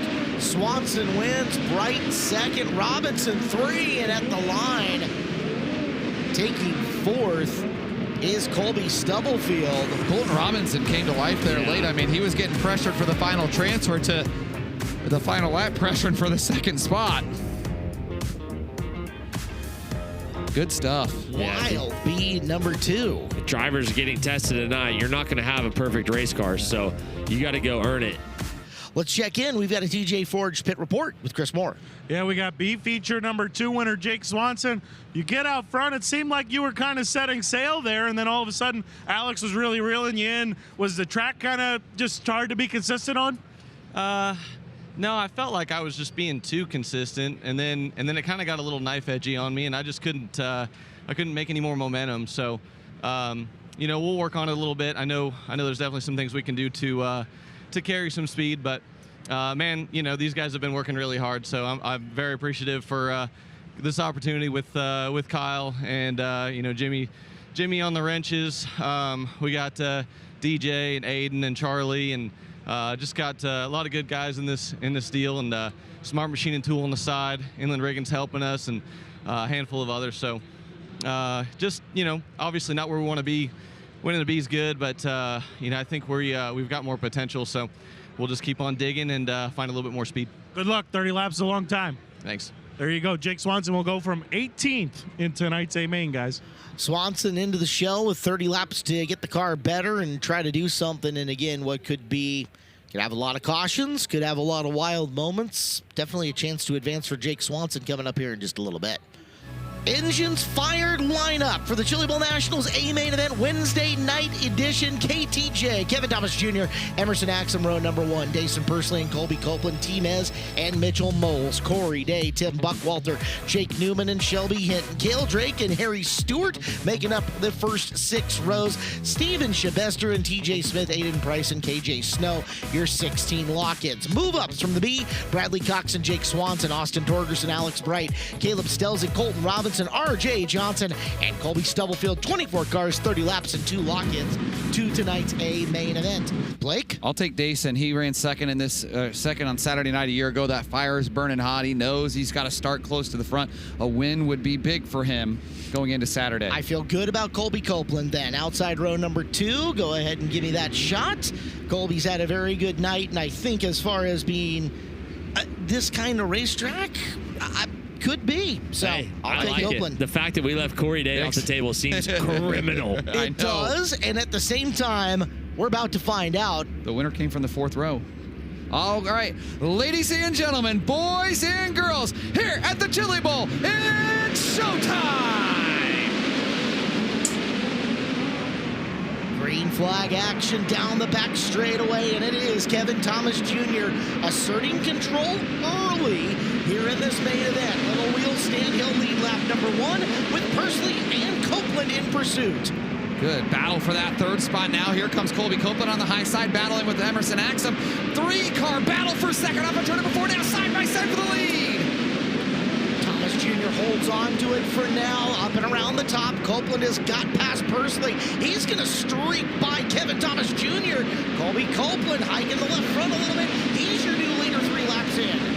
Good battle for second now. Dason misses the bottom again. Clint Boyle's into turn number 1, real tight to get into the bottom of turns 1 and 2. Yeah, bottom's going away quickly down there, 1 and 2. A lot of grip in 3 and 4, though. Guys switching lines, big lane change by Emerson Axum there behind Mitchell Moles. You see him shooting his way through as he's getting up and around the outside. That's Thomas Meserol down on the inside, being a very un-T-Mez-like run down putter in the bottom. As Axum looking to take 2 on in the corner, we got 2 together. And that saves Dason Pursley. Absolutely saves him. 71X Aiden Price upside down. Colton Robinson also involved. You see him on the right-hand side of your screen. TJ Smith in the 68 there, also collected. As looks to be a shock laying on the ground as we get a look at a K1 race car instant replay, and hard on the bike for Aiden Price. He got a lot of airtime there. Just watch that thing go bouncing up and down. Huge hit. Great job by Colton Robinson to get stopped and not just plug it in the top of his cage. Oof. And guys, making it to the work area first is KJ Snow, a flat right rear tire. As you can see, Daryl Canfield's going to get a closer look. There may be a little bit more damage, but right now trying to get the car up on a jack. But yeah, that right rear tire is punctured, and it looks like they at least have the wheel cover off, the center nut off. They've been trying to wait on something to get it lifted up. They need some manpower. There we go. The new right rear tire's on its way, so KJ's going to try to get back after it. Guys, I'm going to jump in here, see if I can get a word with Aiden Price after that wild ride. Aiden, let's get over to the side-by-side here. I'll pull a Brian Ward. I'll open the door for him. True gentleman. Aiden, from your perspective, what happened here in 3 and 4? I really don't know. Just got car right, I guess. Going into the corner, kind of made an unexpected move, and yeah, that was it. I don't really know what else happened. You okay? Yeah, we're good. Just little head spin around, but I think we're good. All right, there you go, guys. Aiden Price, little banged up, but he's okay. Race car is not. Mud cover going back on KJ Snow's 8K. KJ Snow makes his way back out. Really well executed right rear tire change there for Snow and that Jody Rosenboom team. Yeah, totally. Jody's one of my favorites. He is a great guy from Northwest Iowa. Rosie's Raceland up there. Yes. Jody's just a really good dude. Always enjoy catching up with him here. I don't get to catch him very much anymore, but Blake, you had pointed out that yellow saves Dason Pursley. Dason made a big mistake there in 3 and 4. At least got on up on the berm and then shot off of it, and that allowed Emerson Axum to get underneath them down into 1 and 2. And Dason was going to lose at least 1 spot, if not 2. And really a lot of momentum as well. Yeah. Well, if it gets into the deep water, Snow does not have a right rear wheel cover on that any longer, but it's got to get there to matter. Green flag out. Kevin Thomas Jr. still around the bottom. Here comes Pursley for second down the back straightaway. Pursley went to the high side there. He'd been running the bottom. Now the slide job is KTJ struggling a little bit. There goes Emerson Axum, 2 for 1. Buy one, get one free. He's in second. How many times are you going to give Emerson Axum the low side to sneak those spots away? Does it stick this time? It does. Pursley coming back after him. Love tap coming out of the corner, and Kevin Thomas right there to take third back. Pursley doesn't seem like he can find a place on the racetrack where he necessarily wants to be. Misses the bottom there off turn 2. That's going to let KTJ back by. Kevin Thomas Jr. reasserting third as now Moles coming after him. Gets up to the high side. The car does not like it up there. Back down low goes Kevin. Moles up we high. thought KT had a really, really good race car. Seems to be battling it hard as Mitchell Moles now makes his way past Dason Pursley. Right across the nose goes Moles. He's got the spot as he settles it down. Now back up top in 1 and 2. Can he wind the momentum up to get by and pick up another spot as here comes Thomas Meserol. Now Meserol into the mix. You got the onboard there. He's closing his boy. It's like the B-mains again, Clint. Really technical on all sides of the racetrack. You got to be perfect or be a little bit more perfect than the guy ahead of you. Pursley short slides Mitchell Moles there to close that off, and they're all just in a train. But when you got cars in front of you, it's really hard to keep the wheel spin you need to run the top of this racetrack. Down to the low side on the in-car camera, you see from Thomas Meserol on the right-hand side of your screen. Meanwhile, guys, up in front, Emerson Axum is starting to narrow the gap. He's closed half a second on your race leader, Colby Copeland. The battle for the lead is on. Copeland tight in 1 and 2, tight again in 3 and 4. Axum running that slider line really good. We saw him do that earlier in the evening, trying to decide how can I get past Colby Copeland before we get to lap traffic within the next 3 or 4 laps. We watched these guys run this same race in a qualifier, and Copeland stumbled on the cushion in 1 and 2, and that's when Axum jumped at him and took the lead.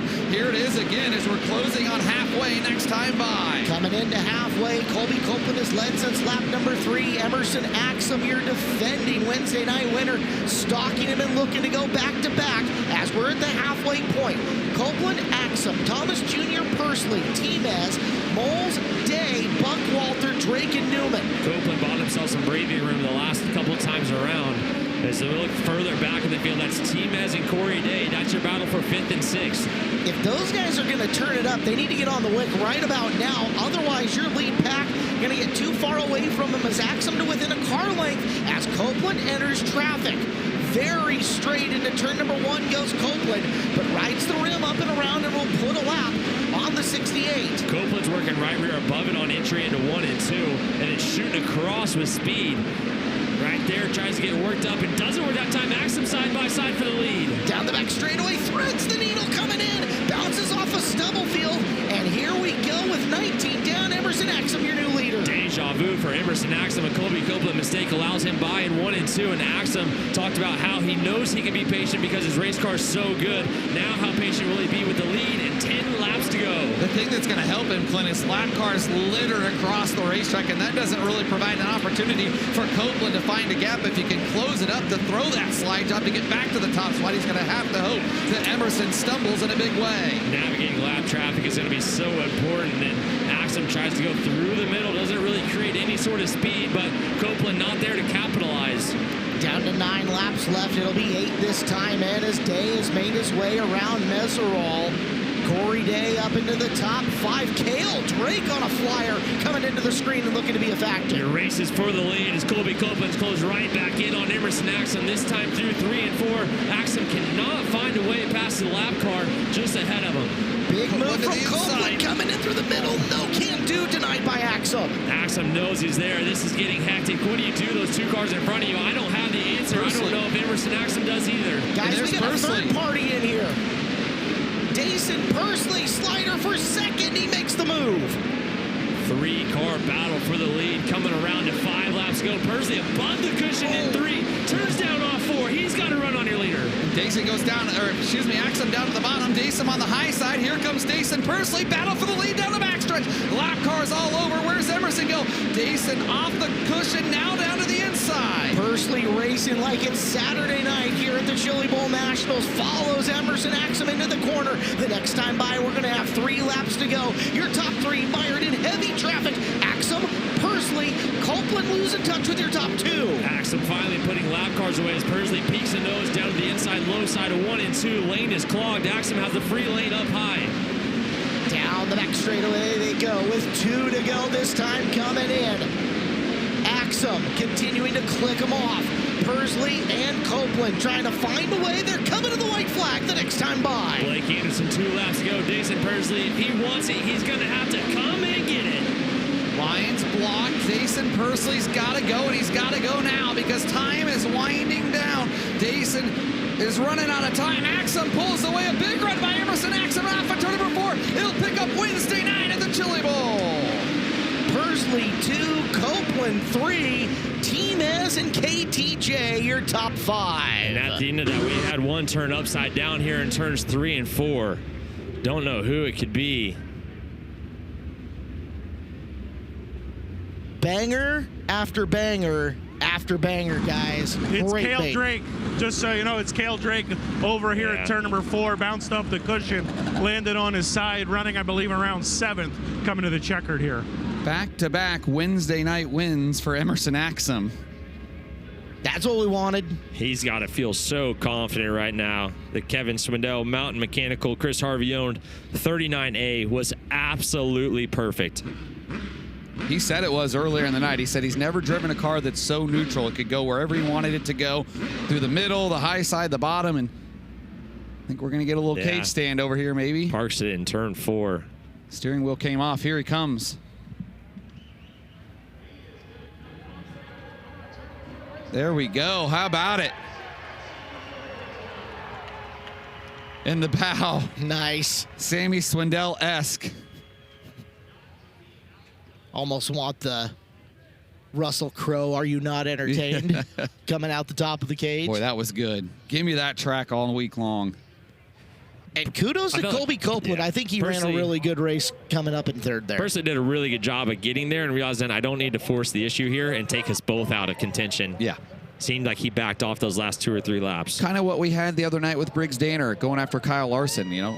Backed her down to settle in. You're in a lock-in. Well, let's head things down trackside. Tony Laporta is going to have our winner, Emerson Axum, for the 2nd straight year. Top 10. Tony, that was a Jim Dandy, as the other Tony would say. Yeah, it certainly was, Brian, a Jim Dandy indeed, as Emerson Axum brings Kevin and Jordan Swindell back to victory lane here on York Plumbing qualifying night Wednesday inside the SageNet Center. And the last 12, 13 laps at least, maybe more, were spent negotiating traffic for your qualifying night winner.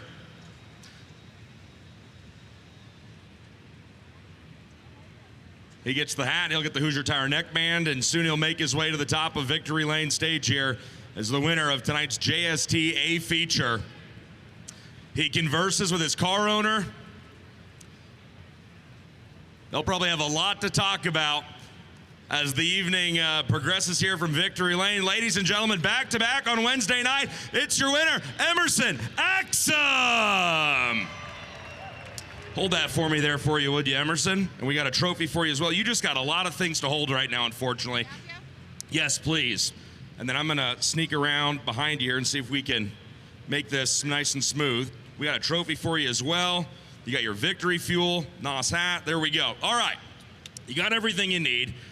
Can you believe there were some people that doubted you going into this night, Emerson? You get back-to-back Wednesday night features, and I know you talked at the top of the ramp. You told Kevin after the qualifier that that race car still had a lot more left in it. How good did that machine feel? Yeah, I mean, I didn't really get to hustle. Like, I was in traffic the whole race and didn't really get off to the best start and was, kind of disappointed with my start. But, I mean, once everyone got single filed out, man, we could just drive around guys. His car is unbelievable right now. Kevin Swindell is this is by far the best race car I've ever drove in this building. So I wouldn't be able to do it without the Harvey family. my mom and dad, Kevin, Tony Driver Development, everyone that's on the side of that race car, Victory Fuel, Mount Mechanical, everyone that makes this possible, man. This is a bad piece right here, and I'm excited for Saturday. You should be. You looked phenomenal in it every time you hit the track.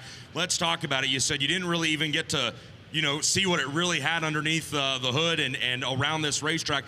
Man, the last 13 or 14 laps, you're mired in traffic. You got cars up top, you got cars down low. How do you approach that situation knowing you've got some really fast guys behind you, but you just are blocked up every which way with lap cars? Yeah, thank God. I've watched plenty of videos here, and I know that if you're in lap traffic and there's a guy below you and you're on the top, there's nowhere for the guy behind you to go. So, I knew that as long as the top kept going and the top was a faster lane, so if I just stayed on the top and kept showing the 45 my nose, maybe he'd drop down, but he never did. But once I got clear and was able to just make clean laps, honestly, I don't know that we even, I didn't really have to hustle it as hard as some of them guys. I seen the leader, he was up in the fence into one a couple times, and that's how we got by him in the qualifier. It's how we got by him there, and this thing just makes smooth laps and puts 30 of them together pretty easy. So I'm thankful and ready to go. Man, you say the car makes smooth laps. I think the driver had something to do with that as well. I'll ask you the last question I've asked our first two prelim night winners up to this point. You kind of already talked about how good the race car feels.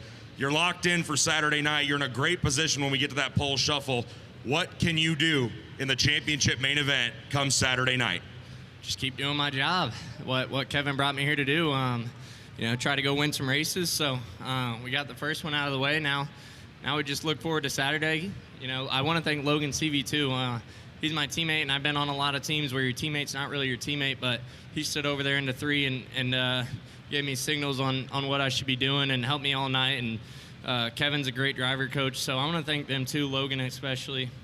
He don't need any pointers, but maybe I can help him out a little bit Friday. Hey, Emerson, in case no one's told you yet, congratulations. Back-to-back on Wednesday night here in York Plumbing qualifying. Your winner is Emerson Axum. Here with our third place finisher, Colby Copeland. Colby started fourth. You rocketed to the lead right away. What did you need in the latter half of that race to stay up there? The MWR team here, they needed a better driver on that one. I couldn't figure it out. Those are the guys that should be up here, you doing the interview with, man. That was a poor effort on my fault, and I promise I gave 110% every lap. I wanted to lock in badly, win or lock in badly, and I just couldn't get it figured out. That's tricky curve, kind of a trench going over here, and I thought in my head that I tried everything I could do, but obviously I was missing something that those guys were doing that I wasn't.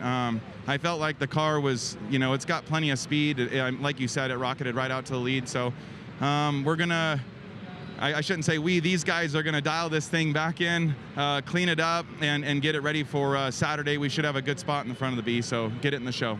Yeah, that's exactly what I was going to say. I know you're disappointed, right, to not be at least one of those top two spots, but you've still put yourself in a great position for Saturday. Do you take any solace in that?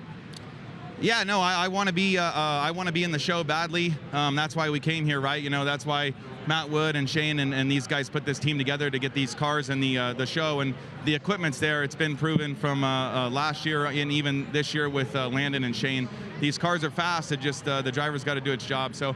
But we've had a fun week so far. NOS Energy Drink, Vericchio, Motorsports, Steve and Nancy have been helping out this week here in Oklahoma. Great hospitality.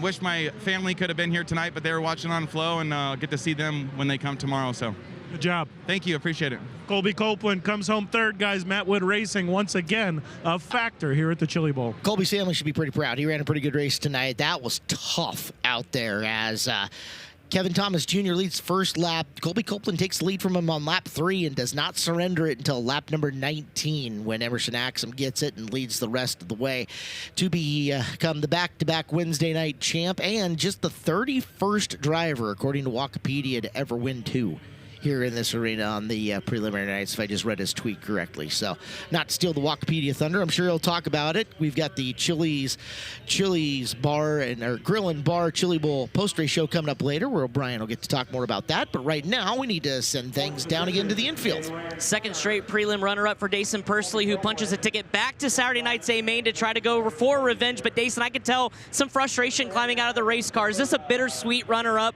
knowing that I know you wanted that prelim win night bad? Yeah, definitely. Always want the prelim night win, but nonetheless, we're locked in and don't have to run the soup. We're just frustrated with myself, really. The first couple laps, I just felt like I did a sloppy job of trying to get by KT, and he missed the bottom the first lap, first corner, and I wasn't there to capitalize on it. And then I'm just kind of stuck behind him and not making the right moves as a driver. So, yeah, I mean, fell back to 5th or 6th there and tried to just rally back and get up on the wheel. But the CB Industries Pristine Auction, Australian Trade Racing 86 was really good once again. We just were a little too late there to the party to really pressure Emerson, and once I felt like he was stuck in lap traffic, I got to his back bumper and I was just stuck the same as him. So try to move around a little bit and know where we need to improve on just a tad, but nonetheless that thing was really fast, and I feel like if the first handful of laps go a little bit different for me, we can maybe compete for the win in the later stages. What's the sense of urgency like, knowing that Emerson's out front, closing laps 10 to go, you've got to make something happen? At the same time, it's treacherous in lap traffic. What goes through your mind there, just kind of knowing where you're at? Yeah, definitely just being close enough to capitalize on if something goes awry, and I felt like Colby was just a little too tight once he got to lap traffic to really hustle it and stuff. So Emerson does a good job and was able to control his car a little bit better than Colby was, and then once I got there, I felt like I was just running hard just to catch up to them, and yeah, just sometimes need to calm down in situations like that to get a little bit closer and not continue to make mistakes on my end, and where I'm just, like I said, on his bumper a little bit early where I can start racing with him. How much you're going to be thinking about this going into Saturday? You probably want Saturday to be tomorrow. Yeah, definitely want Saturday to be tomorrow, but then I remember about the pole shuffle, and I was second here last year and had a good run in that, so hopefully we'll put some fuel in it this time and see if we can make it all the way. That's Dason Pursley, locked into Saturday night, where he was runner-up a year ago. He locks it back in here in 2026. Pursley with the mad scramble to come back up and threaten there towards the very tail end of it, but he is locked in. He's in the pole shuffle, and we'll see what he can do from there. He definitely knows what to do in that pole shuffle and use it to his advantage to move his way forward on the field. Yeah. So That'll be fun to watch. Emerson Axum and Dason Pursley both locking into their 4th career and 4th consecutive A-main on Saturday night, which it's wild to think that these young rising stars like these two, so young, already have 4 Saturday night main event starts.